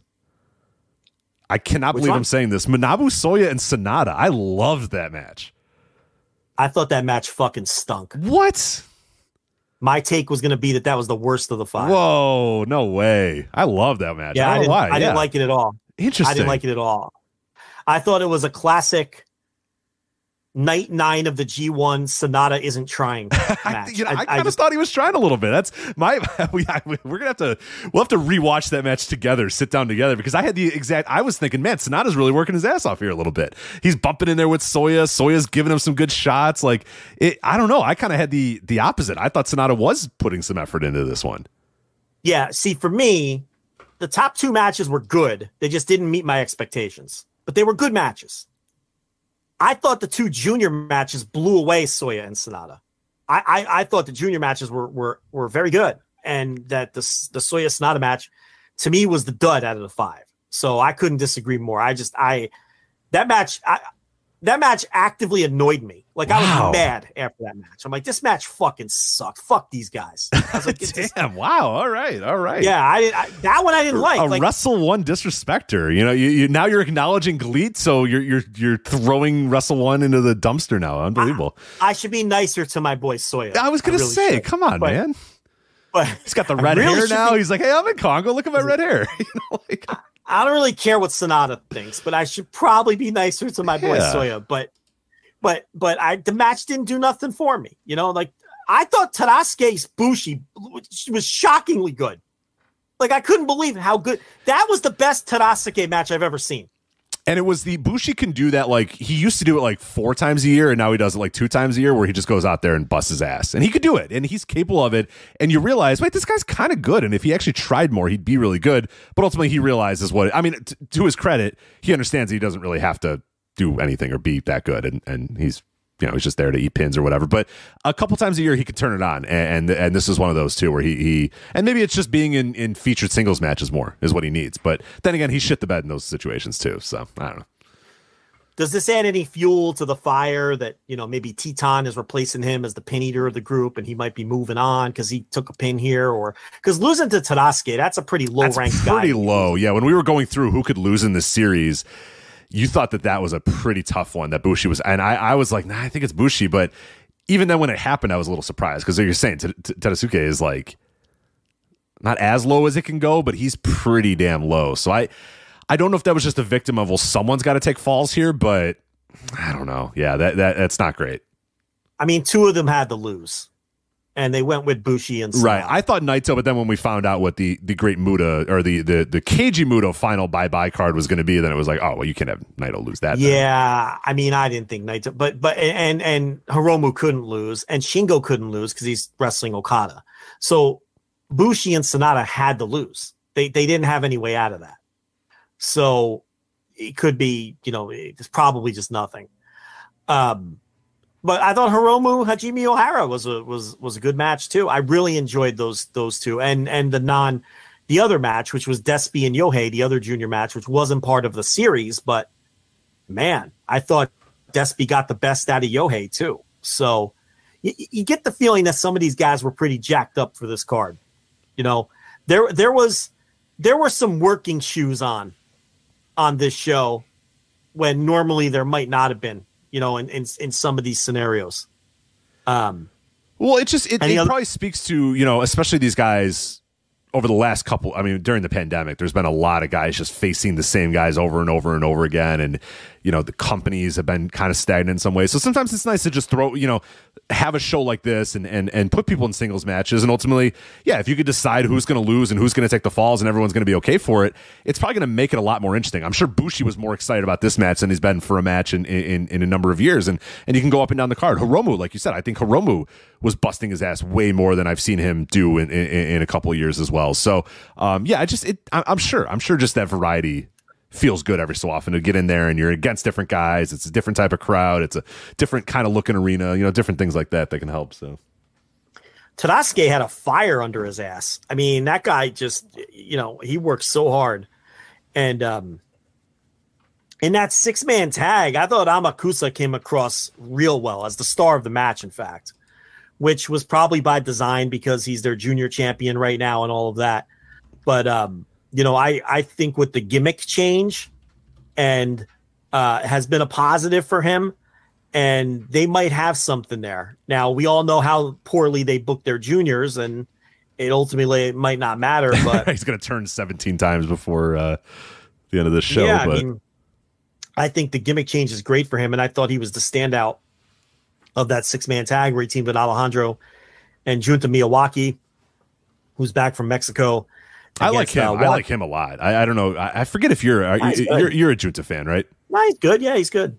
Against Wato, Taguchi, and Tiger Mask. I like the Noah Juniors. I just wish they weren't. You know what I mean? They weren't treated like Noah Juniors, because it's like they got some talent there. There's some guys I really like, but it's just it's a little.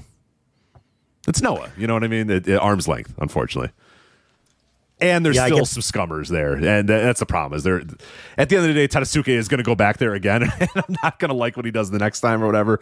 But yeah, there's a few that I am starting to enjoy a little bit. I like Junta. I like obviously Sato, or with this new character or whatever. So it was a good rebrand for him. He felt like he was spinning his wheels, and really, I mean, he's a lot older than you might think he is, and that putting on the mask is probably going to help him because he's not 40, but he's really close. Right? Well, he's not working in a mask, but yeah, he's been around for a long time. Right. You know what I mean? Like, it's just it kind of re-energizes him and gives him a different look and feel and a different coat of paint that just,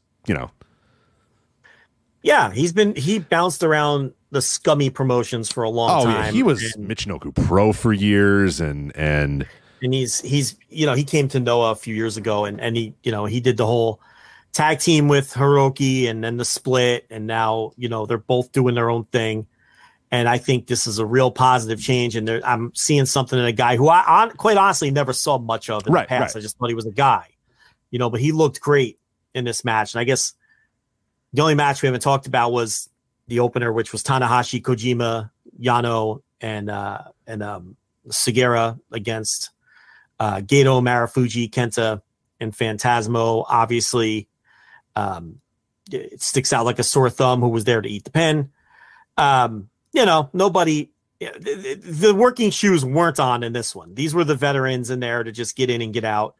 And, there were some fun spots, and, it's Tanahashi and Marufuji, they really, both of them kind of took a step back on this card. This was all about Kongo and LIJ, and they kind of just stayed out of the way, which is more than fine. Marufuji's more than fine with that. That guy didn't want to do shit anyway.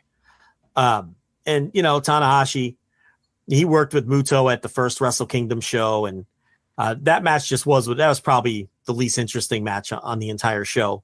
But they did the tribute to Jay Briscoe, which was nice in the beginning, with Tanahashi and Marufuji out there. Tanahashi holding the modern Jay Briscoe picture, and Marufuji with the Noah headshot from the Noah days. And they did the 10 bell salute, and they played his music.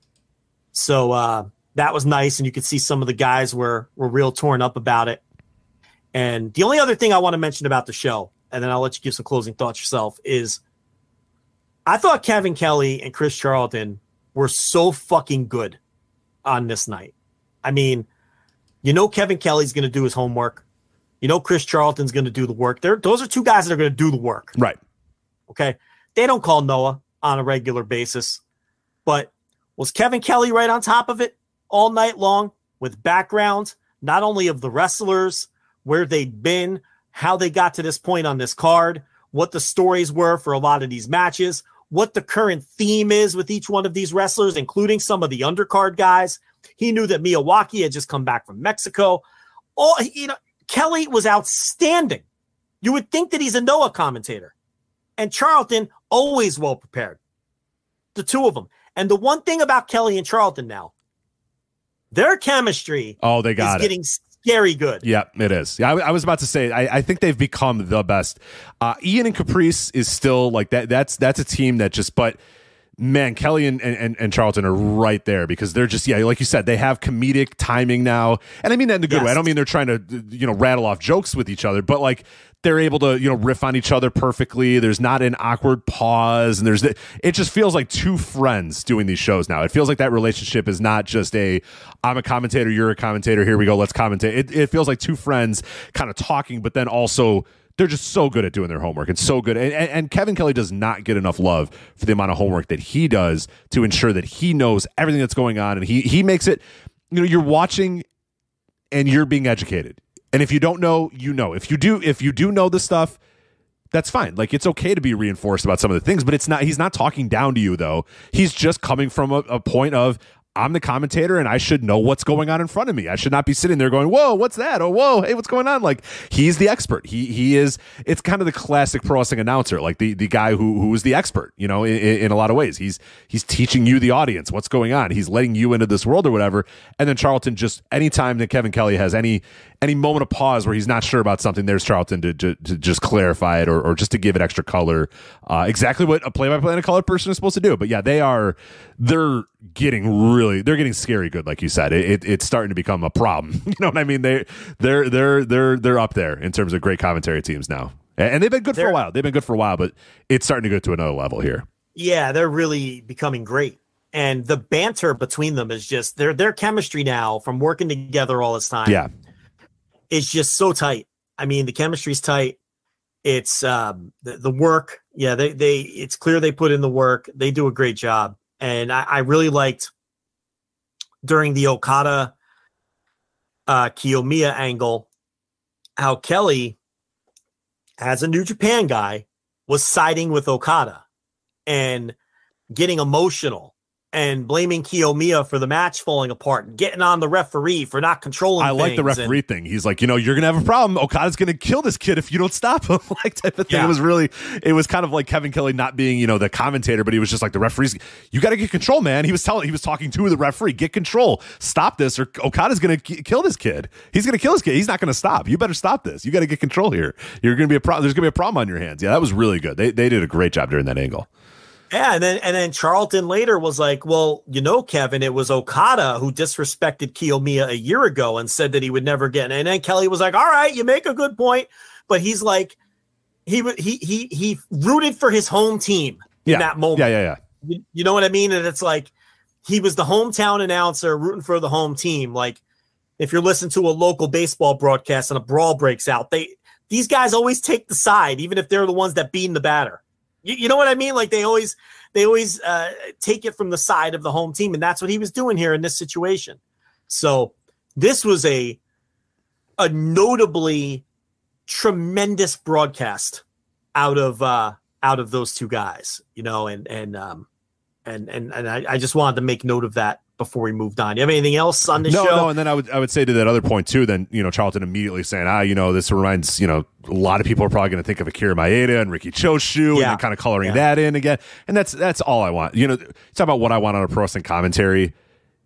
Understand that this world, that there's history, that there's precedent for a lot of this stuff, that there's, I love that stuff. It's great. And it's not, people will say, oh, you can't, these people, they're saying stuff that, no, you can learn these things. You can understand what's going on. Referencing history and talking about things and going back, that's good. You should do that. You should want to do that. That should be good. You should trust that your audience is smart or smart enough to learn what's going on. And that's what I love about Kelly and Charlton. They don't dumb down anything, but they'll still let you in. If there's maybe you're like, man, what? Instead of just saying, that reminds me of Akira Maeda and Riki Choshu, and then moving on, then they kind of get into details about it a little bit. Okay, well, this kicked off this, and it started this, and it was because of this or whatever. So yeah, they just do a great job of not talking down to the audience, but still also, explaining things to a certain point without feeling like they're pandering to the lowest common denominator of viewers. But yeah, they're tremendous. Kevin Kelly especially does not get enough credit for how good he is. No, he's great. Yeah, especially from day one, learning that shit. Getting down and just saying, this is my job, so I'm going to take it seriously and understand what I'm doing and be the best that I could possibly be at it. Which seems like not that big of an ask, but given some other people that do commentary jobs around the world, that is a pretty big ask. So, yeah. So, what did you think of the Muta, not Muta, Muta. Final bye-bye. Muta bye-bye. Final bye-bye, which isn't the final. It's final bye-bye. Well, it's Great Muta's final bye-bye. For the Great Muta. Yes. Great Muta's final bye-bye. We're not rid of this man quite yet. Not quite yet. Hopefully soon. I just watched the main event here. It was Darby Allin, Great Muta, Sting versus Akira, Hakushi, and Naomichi Marufuji. And you mentioned, I didn't want to interrupt when you were talking about it, but you said Marufuji doesn't want to do shit anymore. Yeah. He took probably the least amount of bumps of his team, right? Akira, I believe, is 2 years older than Great Muta, and he can move around pretty good. Like, he's not bad. Let me tell you something. Akira Nogami looked good. He looked pretty damn good. I was thinking, oh, here we go. He tagged in, and I was like, oh, God, this guy's old as dirt. Jesus Christ, Akira Nogami? And then he went in there, and I was like, all right, looks okay. Jinsei Shinsaki, Hakushi here, does not move around good at all. He is getting pretty rough. Couldn't do his rope walk, really. He fell when he tried to do it, which was pretty sad to see. But my man was still taking some big bumps here. And now Michi Marufuji, he's got the face paint. He comes out. I don't remember a thing that this guy did in the entire match. What did Marufuji do here? Okay, so first of all, I would like to announce that I have switched ears on my. Okay. I'm proud of you. And now I sound really weird to myself. And you kind of did sound different when you just said that. Like, are you standing a weird direction, or no? You just can't talk right either. Maybe it's affecting my voice inflection because I sound different to myself. But I have switched ears because I can't take the pain anymore. But I'm letting everybody know I'm going to battle through this final half hour, and we're going to finish. We're going to complete this championship audio. Is what we're going to do. Okay, that's number one. Number two, I agree with you. I thought Akira looked great. Hakushi did take a bunch of big bumps, and he was in tremendous shape. I mean, that guy is in outstanding shape. How old is he these days? He is 56. Yeah. So, and he was in tremendous shape for a 56-year-old man. But Akira, you wouldn't even know he was 56 because I just thought he flat out looked good. Not good for a 56-year-old. I thought he just looked good. I thought so too. Yeah, the face paint helps too because he doesn't look as old as he might. But it didn't matter. But then he tagged in, and I was like, oh, all right, this guy's pretty good still. Yeah. So it looked like Darby got over in Japan. So look, the main event is what I thought it would be. It was a fun little spectacle. You know, not entirely unlike the Nakamura match from earlier this month, which, again, I didn't think was any kind of great match, but it was definitely a spectacle and something to see. So was this one with Sting. That was a bye-bye. That was a Muta bye-bye, too. I thought that was the final Muta match because they were saying, you remember when we were previewing it, I thought that it was the final Muta bye-bye, but it was and I had to remind you that it was not. It was the Great Muta final singles match bye-bye. Correct. Right. This fucking guy. But you know what, though? Here, I'm going to tell you something. It's drawing. People are buying it. 9,500 in Budokan for the Nakamura match. 8,500 in Yokohama for this. And the Tokyo Dome is going to draw too. So the Muta Goodbye Tour is absolutely a business success. The problem for Noah right now is if you look at their Korakuens and you look at their, run-of-the-mill house show business. Yeah, the non-bye-bye shows. And it's not good. I mean, it's the next night, well, not the next night, the next 1 week after the Nakamura match, they go to Korakuen Hall, and granted, they didn't have any kind of big singles match or any title match, but 570 people in Korakuen Hall. I mean, they're getting outdrawn by like 0-1. And you look, I think they ran 2 shows that day, and the second show, again, without a big time main event or anything, they drew 500 and then they drew 600. Hold on, I'm pulling it up now. And those have been the only 2 Korakuens, I think, in 2023. But that was the same trend at the end of 2022 as well. Okay, so the rank and file shows, I mean, they're still running like Shinjuku Face and drawing 300 people for some of their shows. So these Muta shows are drawing big, but the retirement shows, but they're struggling elsewhere. And that's a major concern because when Muta finally does say bye-bye after this Tokyo Dome show, that's it. And then we see where the rubber meets the road with Kiyomiya and all of these guys, because unfortunately it looks like they're going to be in the same place they were before the Muto retirement tour. And that's a scary proposition for them, I think. So, and it's too late to get somebody hot now. You had your chance to do that. And I understand Muto is never going to play ball and truly put over a guy like Kiyomiya. He's just not going to do it. And we don't need to relitigate it. He just isn't going to do it. And he didn't do it. So it's going to be real interesting what happens with Noah and their business after Muto, because Muta did have when Muto, Jesus fucking Christ, go away, finally has his last match in that dome. So, but yeah, these shows are drawing big. This show I didn't think was as good as the Wrestle Kingdom show. Did you watch the whole show? Yeah, I watched the whole thing. Yeah. Do you want to run it down real quick? I only saw the main event, like I said. So. Yeah, I mean, there's really not much to run down. There was nothing that really stood out. It was Hajime Ohara and Hiroki versus Atsushi Kotoge and Sieki Yoshioka in the opener, and it was just there, a little 2.5-star match. And then they did the first ever women's match in Noah history, Jungle Kiona, and I don't know how to pronounce her partner's name, Anoi. I don't know how to pronounce Sayori and Anoi. I don't know. Yeah, I'm not sure either. I'm sorry. I've never seen her wrestle. I don't know how to pronounce her name. And it was Maya Yukihi and Natsu Samire, two other people I've never seen wrestle. It was fine. I mean, didn't make any impression on me. Timothy Thatcher, Masaki Mochizuki. It's pretty good, and Mochizuki, I mean, we talked about this match a little bit on our Match of the Year audio. It's amazing that, he could still pretty much go at the same level at 53 years old. And, Thatcher is going to come to AEW next week and wrestle Bryan Danielson, which is a very interesting match. And they showed footage from this match on Dynamite this week. This was the match. And, it was pretty good. 6-man tag, Alejandro Junta Miyawaki and and Yasutaka Yano, the young boy that we just talked about. The other one, not the green as grass young boy. And really, Yano's been around 2-3 years now. I don't even know if I should be calling him a young boy. Against Eita, Nasawa Rangai, and Yoshinori Ogawa. And, they did a fucking bullshit finish, and it was just as grimy as it sounds and really nothing worth going out of your way. Now, the good-looking guys, Rich. How about these good-looking guys? You like the good-looking guys?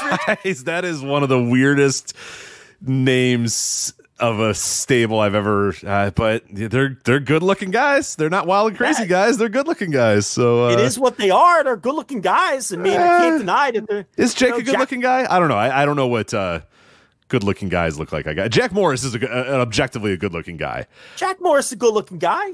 Anthony Green, I don't know. Yes, but his gimmick is he's a good-looking guy. Yeah. And Jake, I don't know. I'm not sure about Jake. Anthony Green is the retrosexual. That's his whole deal. Right.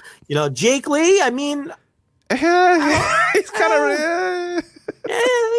I'll ask the nurse one of these days what she thinks of Jake Lee if he belongs in the good looking guys. I'm positive, objectively, Jack Morris is a good looking guy, right? Yeah, good looking guy. He's like a classically good looking dude. He's a good looking guy. I mean, Rich, it really sounds like you like Jack Morris. He works. Jake, no judgment. No judgment if you're into the Jack Morris. Hey, okay? Gotta call it like you see it. You know what I mean? You're going a little heavy-handed on the Jack Morris here. I agree he's a good-looking guy. Good abs. You see those abs, Joe? You're really emphasizing how good-looking this Jack Morris is. I mean, I think you might be into the Jack Morris. And then Jake Lee, I don't know. Again, maybe if you squint, I don't know. Got the chubby cheeks. Maybe you like the chubby cheeks. Chubby cheeks. So, we got the good-looking guys, and they got a big win here over Daike Inaba, Masa Kitamiya, and Yoshiki Inamura. A couple beefy boys on that team. Yeah. Then we had Rich. Do not go out of your way for Kazuki my God, Sakuraba. I see this, and dear God, you couldn't pay me to watch this match. And Hideki Suzuki and the martial arts rules. It's exactly, picture it in your head. Yeah, okay. Boring as fuck. Boring as fuck. Just boring, lifeless. Suzuki boring. Respects Did I mention boring? Suzuki respects Sakuraba, so he was willing to, do the JOB here, but boring as shit. I mean, just an awful match. Hamakusa, Ninja Mac, and Ultimo Dragon, who was accompanied by Sonny Ono, by the way, Rich. I saw they did their selfie thing. They did their disposable camera selfie. The inventor of the selfie, Sonny Ono. I saw him do that. That was cool. I enjoyed that. So he claims. That's right. Dante Leon, KZ, and Yohei. KZ and Yohei did a little dance routine, and Dante Leon was he shoulder shrugged and joined in. So they had some wacky antics before the match started. If you ever wanted to see Dante Leon dance with KZ, Rich, this was your chance. So all these matches were basically what you would have expected on paper. Is basically what this card was. It just wasn't quite as good as I thought the Wrestle Kingdom show had more energy, more effort, and more oomph. Everybody worked a little harder, worked a little stiffer, and it was just a better show from top to bottom. And then the only other match here was Kaito Kiyomiya, Kojima, and Segura, who were, of course, the tag champs, and El Hijo del Dr. Wagner Jr., and they took on Kongo with, in this case, Masakatsu Funaki, Manabu Soya, Kano, and Nakajima. So, and then it was the main event. I can't recommend really anything except other than if you want to watch the main event for, the spectacle of it. And you should. I mean, you really should. I mean, it wasn't a great match, but it was a good spectacle and the crowd was hot. And, I think you should watch this. I think it's 22 minutes. I thought it went by quicker than I thought and ultimately pretty inoffensive. I would have loved for Akushi to be able to hit because they had an idea in their head that Akushi was going to hit the the rope walk and then he was going to get the mist or whatever, but then he fell down and then time kind of stopped for a minute and then Muta just sprayed him in the face and then that was it. But I don't know. I think you should watch it. I think you should. Yeah, I mean, I think the listeners to this show would find interest in it in that particular match. The rest of the show, though, I can't recommend anything. Honestly, whereas the Wrestle Kingdom in Yokohama, I mean, shit, I would say watch the whole thing. Yeah, hit play and just watch it. Yeah, just hit play and watch it. Especially if you're not familiar with Noah, this is gonna be the best way to become familiar with that roster in quick amount of time. And you're gonna see them working as hard as they possibly work, and you might even like the top two more than I did, maybe even more than Rich did. Certainly more than I did because I feel like I'm the low man on Shingo and Nakajima. But even that match was good. I mean, everything on the show was, and that opener, I'm sorry. I love that fucking dark match opener with the Young Boys. That's a match where I would say, I would tell the listeners, go out of your way to watch that. So, well, unfortunately, Japan, I guess. Yeah, well, if you did see the end of the Great Muta bye-bye thing where they did the press conference with Darby and Sting and Great Muta, Muta arrived at the press conference in a wheelchair, being pushed by Darby Allin, which is not great. So hopefully the February 21st Keiji Muto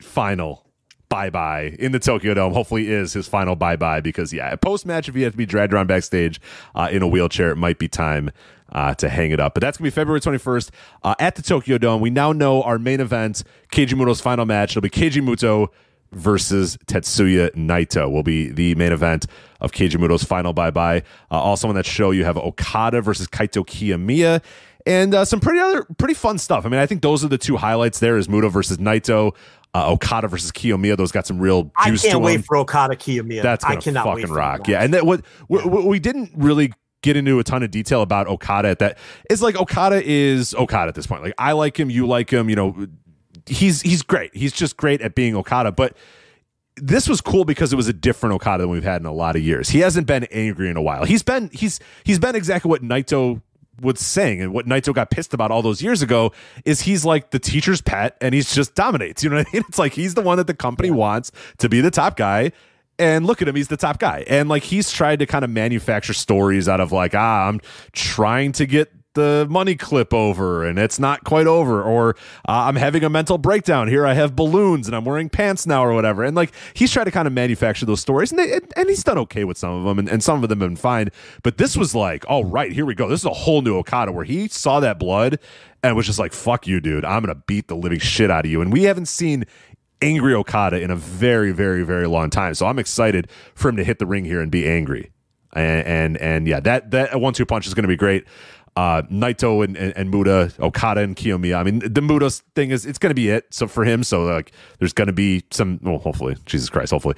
So there's going to be some intrigue in that, and then but really for me, Okada and Kiyomiya is like my match of the night that I'm looking forward to more than anything, because that's going to be really really good. And I mean, otherwise, I mean, there's some fun names on the show. They got some people from here and there, and it's more Noah than it is New Japan. Run it down.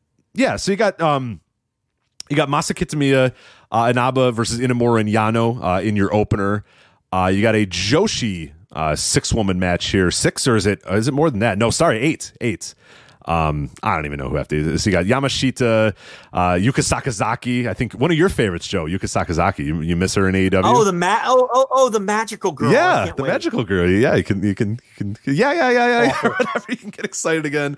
Rika Tatsumi and Shoko Nakajima versus Mizuki, Maki Ito. Oh, another one of your favorites, Maki Ito, Miyu Watanabe, and Yuki Arai are your the magical girl, and Maki Ito in the same match. and the idol. You love the idol and you love the magical girl. You can't wait. I will never fast forward a match faster in my life than I will fast forward through that. Takashi Sugiura and Satoshi Kojima and Timothy Thatcher, love that trio there, versus the good-looking guys. You have 3 not looking good-looking guys versus 3 good-looking guys.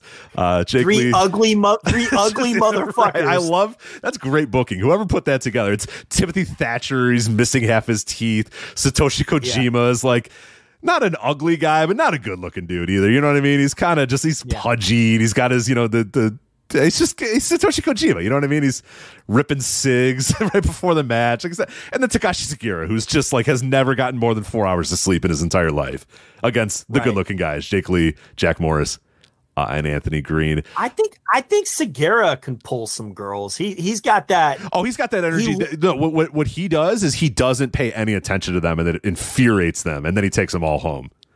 Maybe he negs them. Right. He's sitting at the bar. They're like, oh, hey. And he's just like, but that energy, some people can fry off that energy. And I'm sure when he needs to seal the deal, I think Takashi Sugiura still can. Because I do think he's not like an ugly dude, but he's got a slick look to him. His hair is always done nicely. Yeah. And he's got a decent face. And he's mysterious. He's kind of like, what's that guy's deal? Like, he's by himself, just sitting there sipping on, some sake or whatever. It's like, what's that guy's deal? And you want to find out.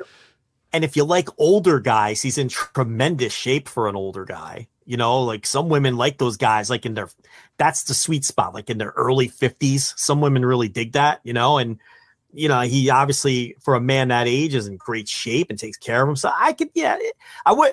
But again, this really is like the rough-looking guys versus the good-looking guys. It's great. It's great booking.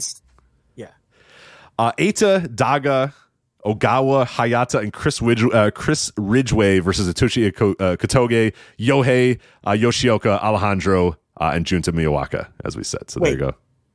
Daga, the Tessa Blanchard man? I guess, yeah. There he is.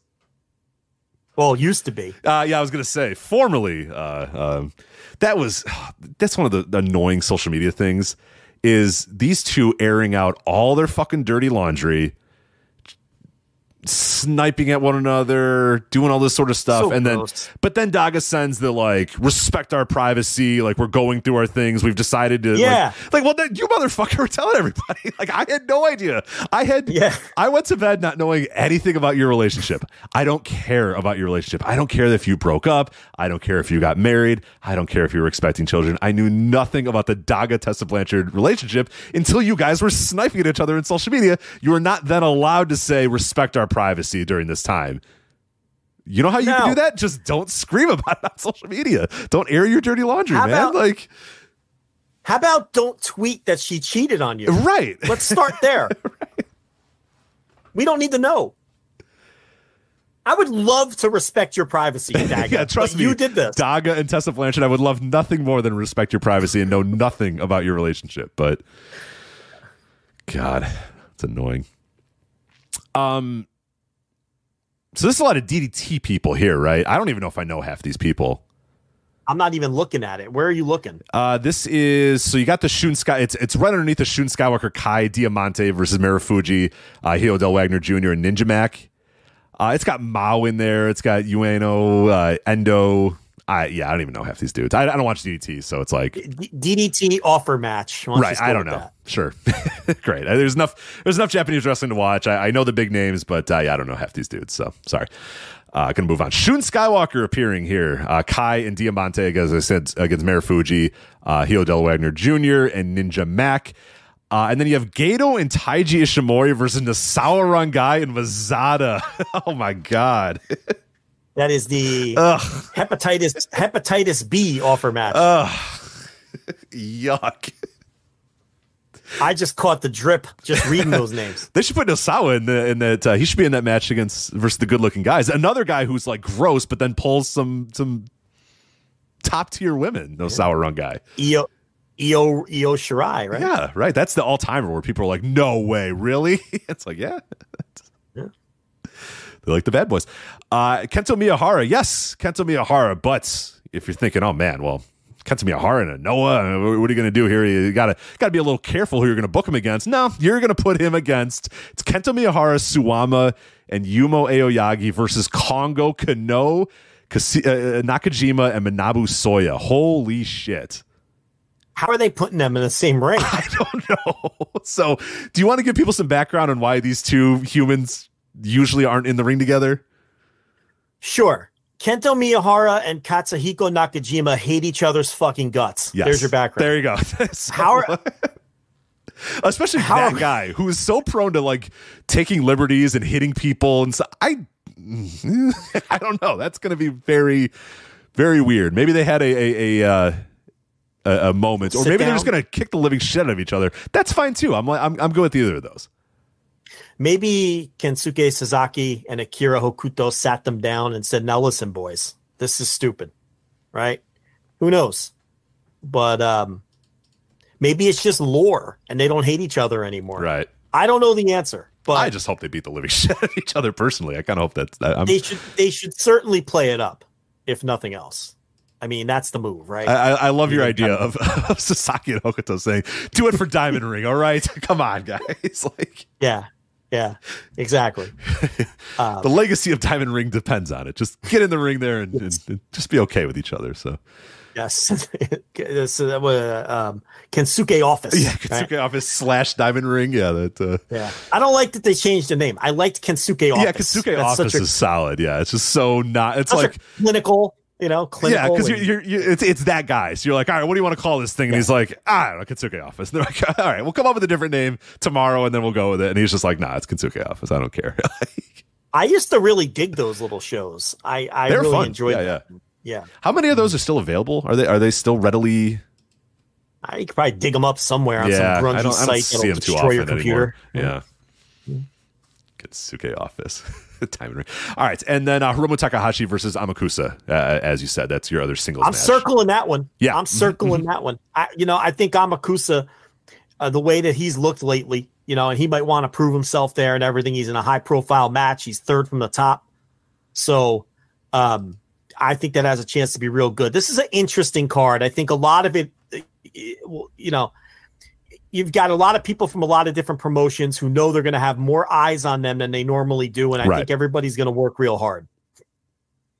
Yeah, it's in the Tokyo Dome, and there's obviously going to be, you're in that building, there's going to feel like something like, and there's going to be people from all other companies. You got Dragon Gate representatives, All Japan representatives, Noah representatives. There's going to be enough juice in this card, I think, to make it pretty good. You got DDT in there, you got Tokyo Joshi Pro. So yeah, there's a lot of stuff there, which is definitely pretty cool. But that's February 21st, so plenty of time until we are there. But real quickly, announced this week as well, collaboration in Japan is all the rage this week, because spearheaded by Hiromu Takahashi, on March 1st, 2023, there will be a special event called All-Star Junior Festival with over 20 different promotions coming together for the event. 2AW, 666, All Japan, Big Japan, CMLL, DDT, Tradition, Dragon Gate, Ganbare, GLEAT, Just Tap Out, Kyushu or Michinoku Pro. Kyushu Pro, yeah. Kyushu Pro, we talked about them last week.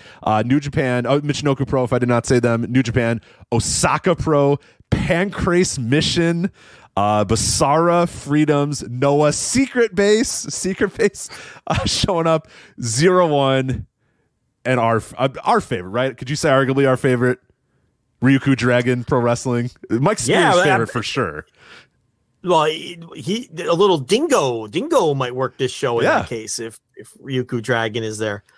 So you got like 20 promotions here. It's going to be some kind of wacky junior festival.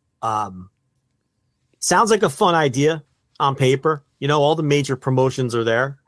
You got to be real scummy not to make this list. Yeah. So a 10-year project unfortunately didn't get the call. There was a few people were kind of pointing out and trying to figure out the few that didn't get the call here. Because if you're calling Secret Base and you're not calling, whatever your promotion is, that's not great. But Colega. Oh, Colega, yeah. Well, which means what that means. No Andy Wu.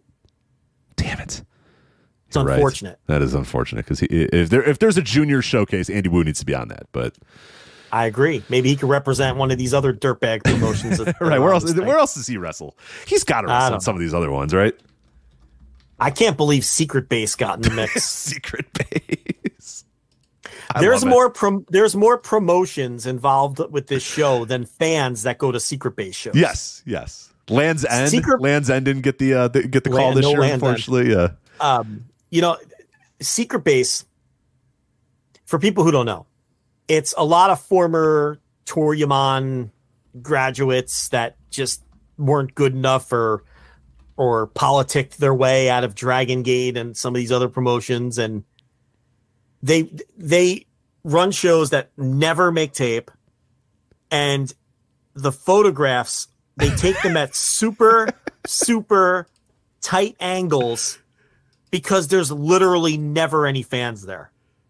So you never even see what would be the crowd because there's nobody goes. Like, it's called Secret Base, but like that's also like double meaning in an inside because these shows are like a secret because no one goes to them. They don't air. Yeah, they don't hit. There was a recent video I saw of them that posted on YouTube because of course I subscribe to at Secret Base 2011, of course. 770 subscribers, by the way. It's been around for a decade. 700 subscribers, and like you said, it's a super tight shot. It's low to the ground. There is one row of people. Yeah, and you don't see the other wall. Who knows who's at the other wall? I'm sure there's 100 people in the stands at the other wall. But yeah, you see one wall and you see, I don't know, maybe 15 people at the show max. No, you talk to English language Secret Base expert Mike Spears. He'll tell you they don't draw 20 fans. They don't. Like that. Nobody goes to these fucking shows. I don't know how they're funded. I don't know how these guys get paid. I don't know whether or not they get paid, but they're going to be at the All-Star Junior Festival, baby. So we'll have to see who they send. But when's that shit? March 1st? That is March 1st. Yeah, March 1st. I cannot wait. I love some of these. Like going back and watching old, Super J Cups and stuff like that. I love it. It's just the best. There's something about that. I just love like top level juniors going to be in there with, the scummiest, like shittiest dudes ever. But hey, what? That's the charm. That's the charm of Japanese wrestling that you just do not get. You would never get this in America. You know what I mean? Like you're never, ever, ever going to get this in America. Speaking of scummy, I believe we both watched the Big Japan strong title main event from their show on the 2nd, their New Year's show. I think I have finally seen at least the main event off of every New Year's week show of note, with the exception of any of the Joshi, which I do not watch. But all of the others, I've seen at least the main event of all the New Year's shows, including this one. This was Yuji Okabayashi versus Hideyoshi Kamitani, two mainstays from the promotion. Kamitani is also the deathmatch champion, so he was attempting to be the double champion here because, as people know, Big Japan with the two different divisions. I thought this fucking kicked ass. Yeah. And right now, this is like my second or third favorite match of the early year. All I'll say about it, and then I'll let you talk about it, is within 90 seconds, you had a chop to the throat, and then later on, you had a defiant 1 count kick out. And in between was nothing but meat slapping Big Japan strong division action. I loved it. So, and the other thing I'll say is I watched about 4 or 5 Big Japan matches last year, all main events, and I've watched 2 of their main events this year. The one thing about Big Japan, their main events with the right people in them always land. I can say that. The hit rate is very good. The problem is, it's Big Japan, and you couldn't pay me to sit through the whole show, and I don't really typically like the deathmatch stuff. But what did you think of Okabayashi retaining his title against Kamatani? I loved it. Yeah, it just, like you said, bowling balls. Like they were just... Okabayashi was bouncing off the ropes and just had no idea where he was going to go. He was just going to throw his body into Kamatani and just figure out what's going to happen later. But like you said, chops to the throat, big time chops back and forth, just dudes barreling into each other, shoulder blocks, one kick out. Like, again, we talked about this with 0-1 a couple weeks ago, and we've discussed this a lot. But like this sort of match, you used to be able to find like this kind of match I don't know, on a monthly basis in Japan. Like you would just be able to watch a Big Japan Strong or a 0-1 whenever it may tape, or a few other places would just have matches like this all the time. Less and less you're getting these types of matches where these two just behemoths get in there and they just beat the living hell out of each other for 30 minutes.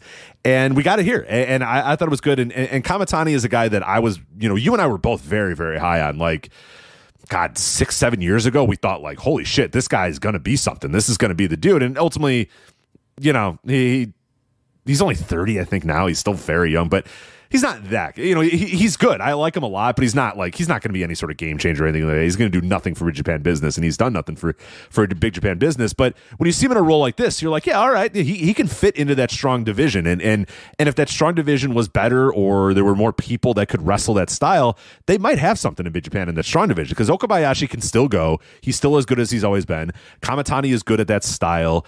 Daisuke Sakamoto, we've talked about, is pretty washed at this point. He can't really do that anymore, and that's fine. But then there hasn't really been that next wave of guys that have come in and replaced those dudes. And that's what kind of sucks about it, because you do get matches like this and you're like, hell yeah, what a great style. Like we need more of this in our Japanese wrestling right now. And we just don't get it. And ultimately, like, you watch this and you're like, yeah, it was awesome. It was really cool. But yeah, it's rarely ever followed up on, and there's just not enough of these sorts of styles. But yeah, I love this match, man. 30 minutes of just two bowling balls just going at it and just beating the living hell out of each other, and Okabayashi ultimately gets the win.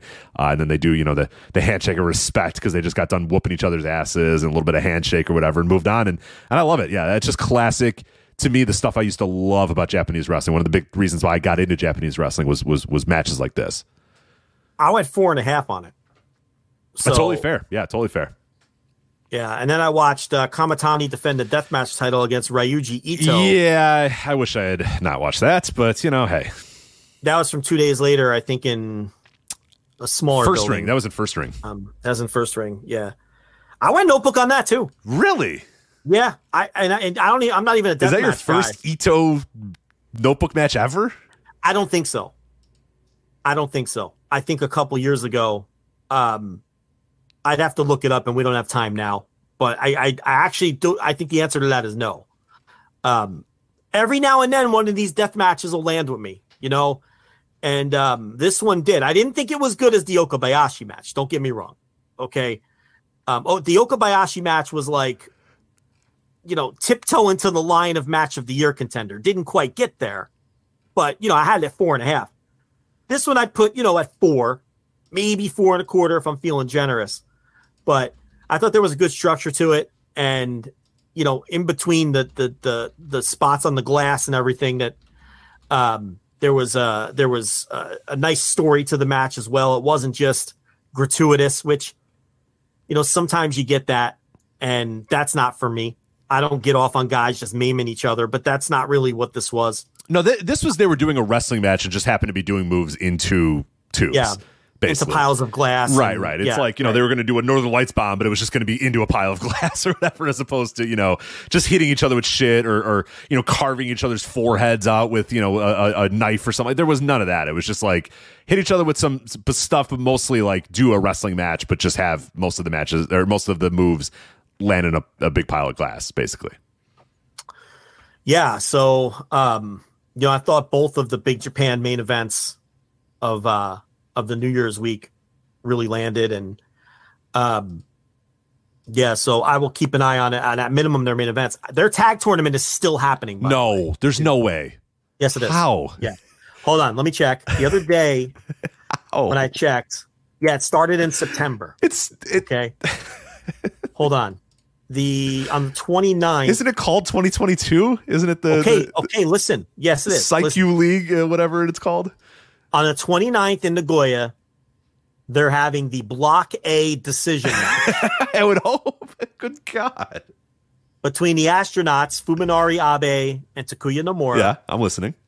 And Yankee Tukenju, Asami Kodaka, and Yuko Miyamoto. Okay. So that could be a really good match. I'm in. I'm listening. Yeah. It's on Nico, so it'll probably pop up somewhere. I will watch that match if I can get a hold of it. That's on the 29th. They just had today, in fact, league matches in Korakuen Hall. It drew 271 fans. They can't keep getting away with this. Like, they can't. So the main event was a Block A match. Hiroyuki Suzuki and Takuho Kato defeated Andy Wu and Yasufumi Nakanoe. That, you know why it's still going on? That was the only league match on the show. They do like one match per show. Yeah, guys. You gotta go. You gotta finish this thing. So yeah, and on the previous Tokyo show, not Korakuen, this was in some music hall. They had one Block B match as well. They do like one match per show. But anyway, on the 29th, they're having the Block A decision match. I do not see anywhere. Okay, here we go. So on February 8th, oh no. in the first ring, this is confusing. It says Tag League semifinal matches. Oh, okay, here it is. Okay, this is it. The semifinals are on the 8th. It's Masashi Takeda and Takumi Tsukamoto versus the Block A winner, the other match I told you about. So Block B has been decided. When, we don't know, but so it's Takeda and Tsukamoto versus either Yankee Tukenju or Astronauts for one semi. The other semifinals decided. It's Abdullah Kobayashi and Daiju Wakamatsu versus Hiroyuki Suzuki and Takuho Kato. So those are your two semifinals in Shinba first ring on February 8th. I do not know if the final is also on that show. Right. I would assume no. Given how the rest of this thing has gone, I'm assuming no. But we're hitting the home stretch at the point where we can see the end. There's light at the end of the tunnel, and this thing might be wrapping up very shortly. It should end either on February 8th or sometime shortly in February for a tournament that started in September. So that has 2022 in the dates, and it's still going on. Yeah, deep into the year. This is the 2022 Tag League, and it's going to end late February. 2 months into 2023. So I don't know. Got to respect it. Got to respect. Hey, it's Japanese wrestling, and sometimes. Did I tell you I watched a match that was sitting in my queue all year from September when the tournament started with Astronauts. Because I always watch Astronauts when they make tape. So it was sitting in my queue. I finally watched it in December, and it was from January, and it was like their opening match of the tournament. And then after I watched the match, I said, let me see who won this tournament. And that's when I discovered that the tournament was still happening. We're still in the thick of it. Yeah. It was mind-blowing, and it is still going today. So this will be a 5 or 6 month tournament. And if you look at the table, there's like 12 teams in each block. Like, how can Big Japan pay all of these people? They're all like outsiders too. It's like it's some tournament. Let me tell you. Seems like a bad investment. If I was a company that needed to raise money to get a bus to get to our shows, I don't know if I'd do this, but you know what? I'm not booking Big Japan. So they run a lot. They do. I don't know if they run like almost everything. Well, because I was looking at you know what? Let me see the date on this Okabayashi Kamitani match so I could find it. And I was like, which show is this on? Because they've ran like 7 shows since that show, and that was only a couple of weeks ago. It was on the 2nd or whatever. And a lot of these other companies, it's not that hard to find. Like 01 is not that hard to find, like what show it is. But yeah, they've run like 6 or 7 times since the 4th, which is I don't know. It seems like a lot for Big Japan, but No, they run a lot, and they only draw a couple hundred fans to each show. Someone in the chat makes a good point. This tournament is the same length as the NFL season. September to February. Is that what they were going for, maybe? Maybe that's what they're going for. Maybe Saikayu means NFL in Japanese. Right. So how much time? Do we have any more time in this show? No? We really don't, but if you want to talk about something, we're a little over, but we're not enough over. You want to talk about your Basara or freedoms? Feel free. Go ahead. No, I don't want to talk about Basara or freedoms. What I wanted to do, though, was put over CMLL, but we could push it to next week if you don't think there's time. Because we're 8 CMLL minutes over. How much praise do you want to give CMLL? And I have not watched it yet, so let's push it to next week. You want me to catch up? I'll have time to catch up by next week. You know what? Because I'm going to tell you, you really should go out of your way, at minimum, to watch Rocky Romero versus Volador Jr. and Soberano Jr. versus Templario. Okay, I will. Okay? I will do that. That match is on the 6th, and Rocky versus Volador is on the 20th. And if you really want to get cute, you can watch the show from the 13th, because that's when they shoot the angle. If you watch the main event of the 13th, it's Averno and Mystico versus Rocky Romero and Volador Jr., okay? And that's the main event. It's Arena Mexico, obviously. That's where they run the angle to set up Rocky versus Volador. So if you can find that, you should maybe, if you want, you can watch that too. And there's a really good match on that show too between Dolce Gardenia and Virus, which I watched as well. And Hechicero versus Euphoria. I'm telling you, let's save it for next week. Okay, all right. CMLL, watch those two matches and then dip your toes in the other shit that you think looks interesting. Okay? And then we can both participate. Sounds perfect. Yeah, let's do that. I'm excited because I've heard some good stuff about CMLL this year, especially that Rocky match. A lot of people have told me, go out of your way to watch it. Make sure you watch it. So yeah, we'll definitely. This week was tough. This week was tough with the match of the year, but next week I should have time to watch. Arena Mexico's been hot. The crowd's been hot. Cool. They've been filled, and really CMLL since the summer has been really good, and it really is just now starting to get outside of your lucha circles where other types of fans are taking a little bit of notice. Because I've been following since the summer, and the Arena Mexico stuff is always hot, but everything so far in January, like every show has like something notable on it. It's really been a lot of fun, and I spent the last week and a half just crash watching all of it. And at minimum, though, try to get at least those two matches in. If you go to our Lucha Room on our Discord, you'll find all the links, and there's even some uploads of some of the matches that might not necessarily be on the CMLL YouTube page. You'll figure it out. Yeah. Just go watch that stuff, and we'll talk about it next week. Sounds perfect. So that is it for us this week. I do want to let you know that match of the year, Voice of Wrestling match of the year, by the time most of you guys listen to this, the top 10 will be live. But if you're listening a little early, or you're a Patreon subscriber, well, you can go right now. We have a top 10 reveal up at flagshippatreon.com. And even when the top 10 is out, and even when it's out, we do like 2 hours breaking down our ballots. So Joe and I both give our ballots. We also analyze the match of the year. We talk about how we set a bunch of new records. We brag about how good the list is. We brag about how awesome it is that we have a ton of voters and stuff. But no, we really analyze the countdown through and through. We analyze the top 10. We talk about our ballots. So I think even if it's not like the show isn't just literally us going over the top 10 and then it's over. Like, it's 2 hours of us analyzing everything about the match of the year countdown. So I would definitely highly recommend checking that episode out at flagshippatreon.com.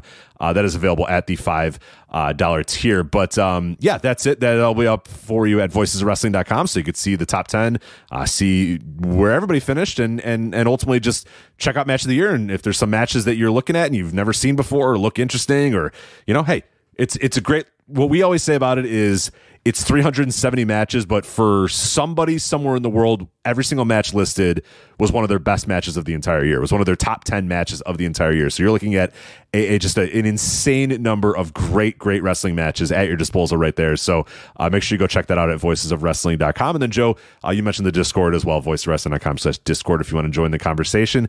And when you're done subscribing to this secret-based YouTube channel, make sure you subscribe to the Voices of Wrestling YouTube channel as well. We have a few more subscribers in Secret Base We're looking to continue to grow that. So make sure you just look up for Voices of Wrestling on YouTube. Trying to grow that channel little by little over the year. It is doing well, and we'll continue to populate it with a bunch of clips and other things like that. So that is it for us. That is Joe. I am Rich. We'll talk to you next time on the Flagship Podcast. Take care.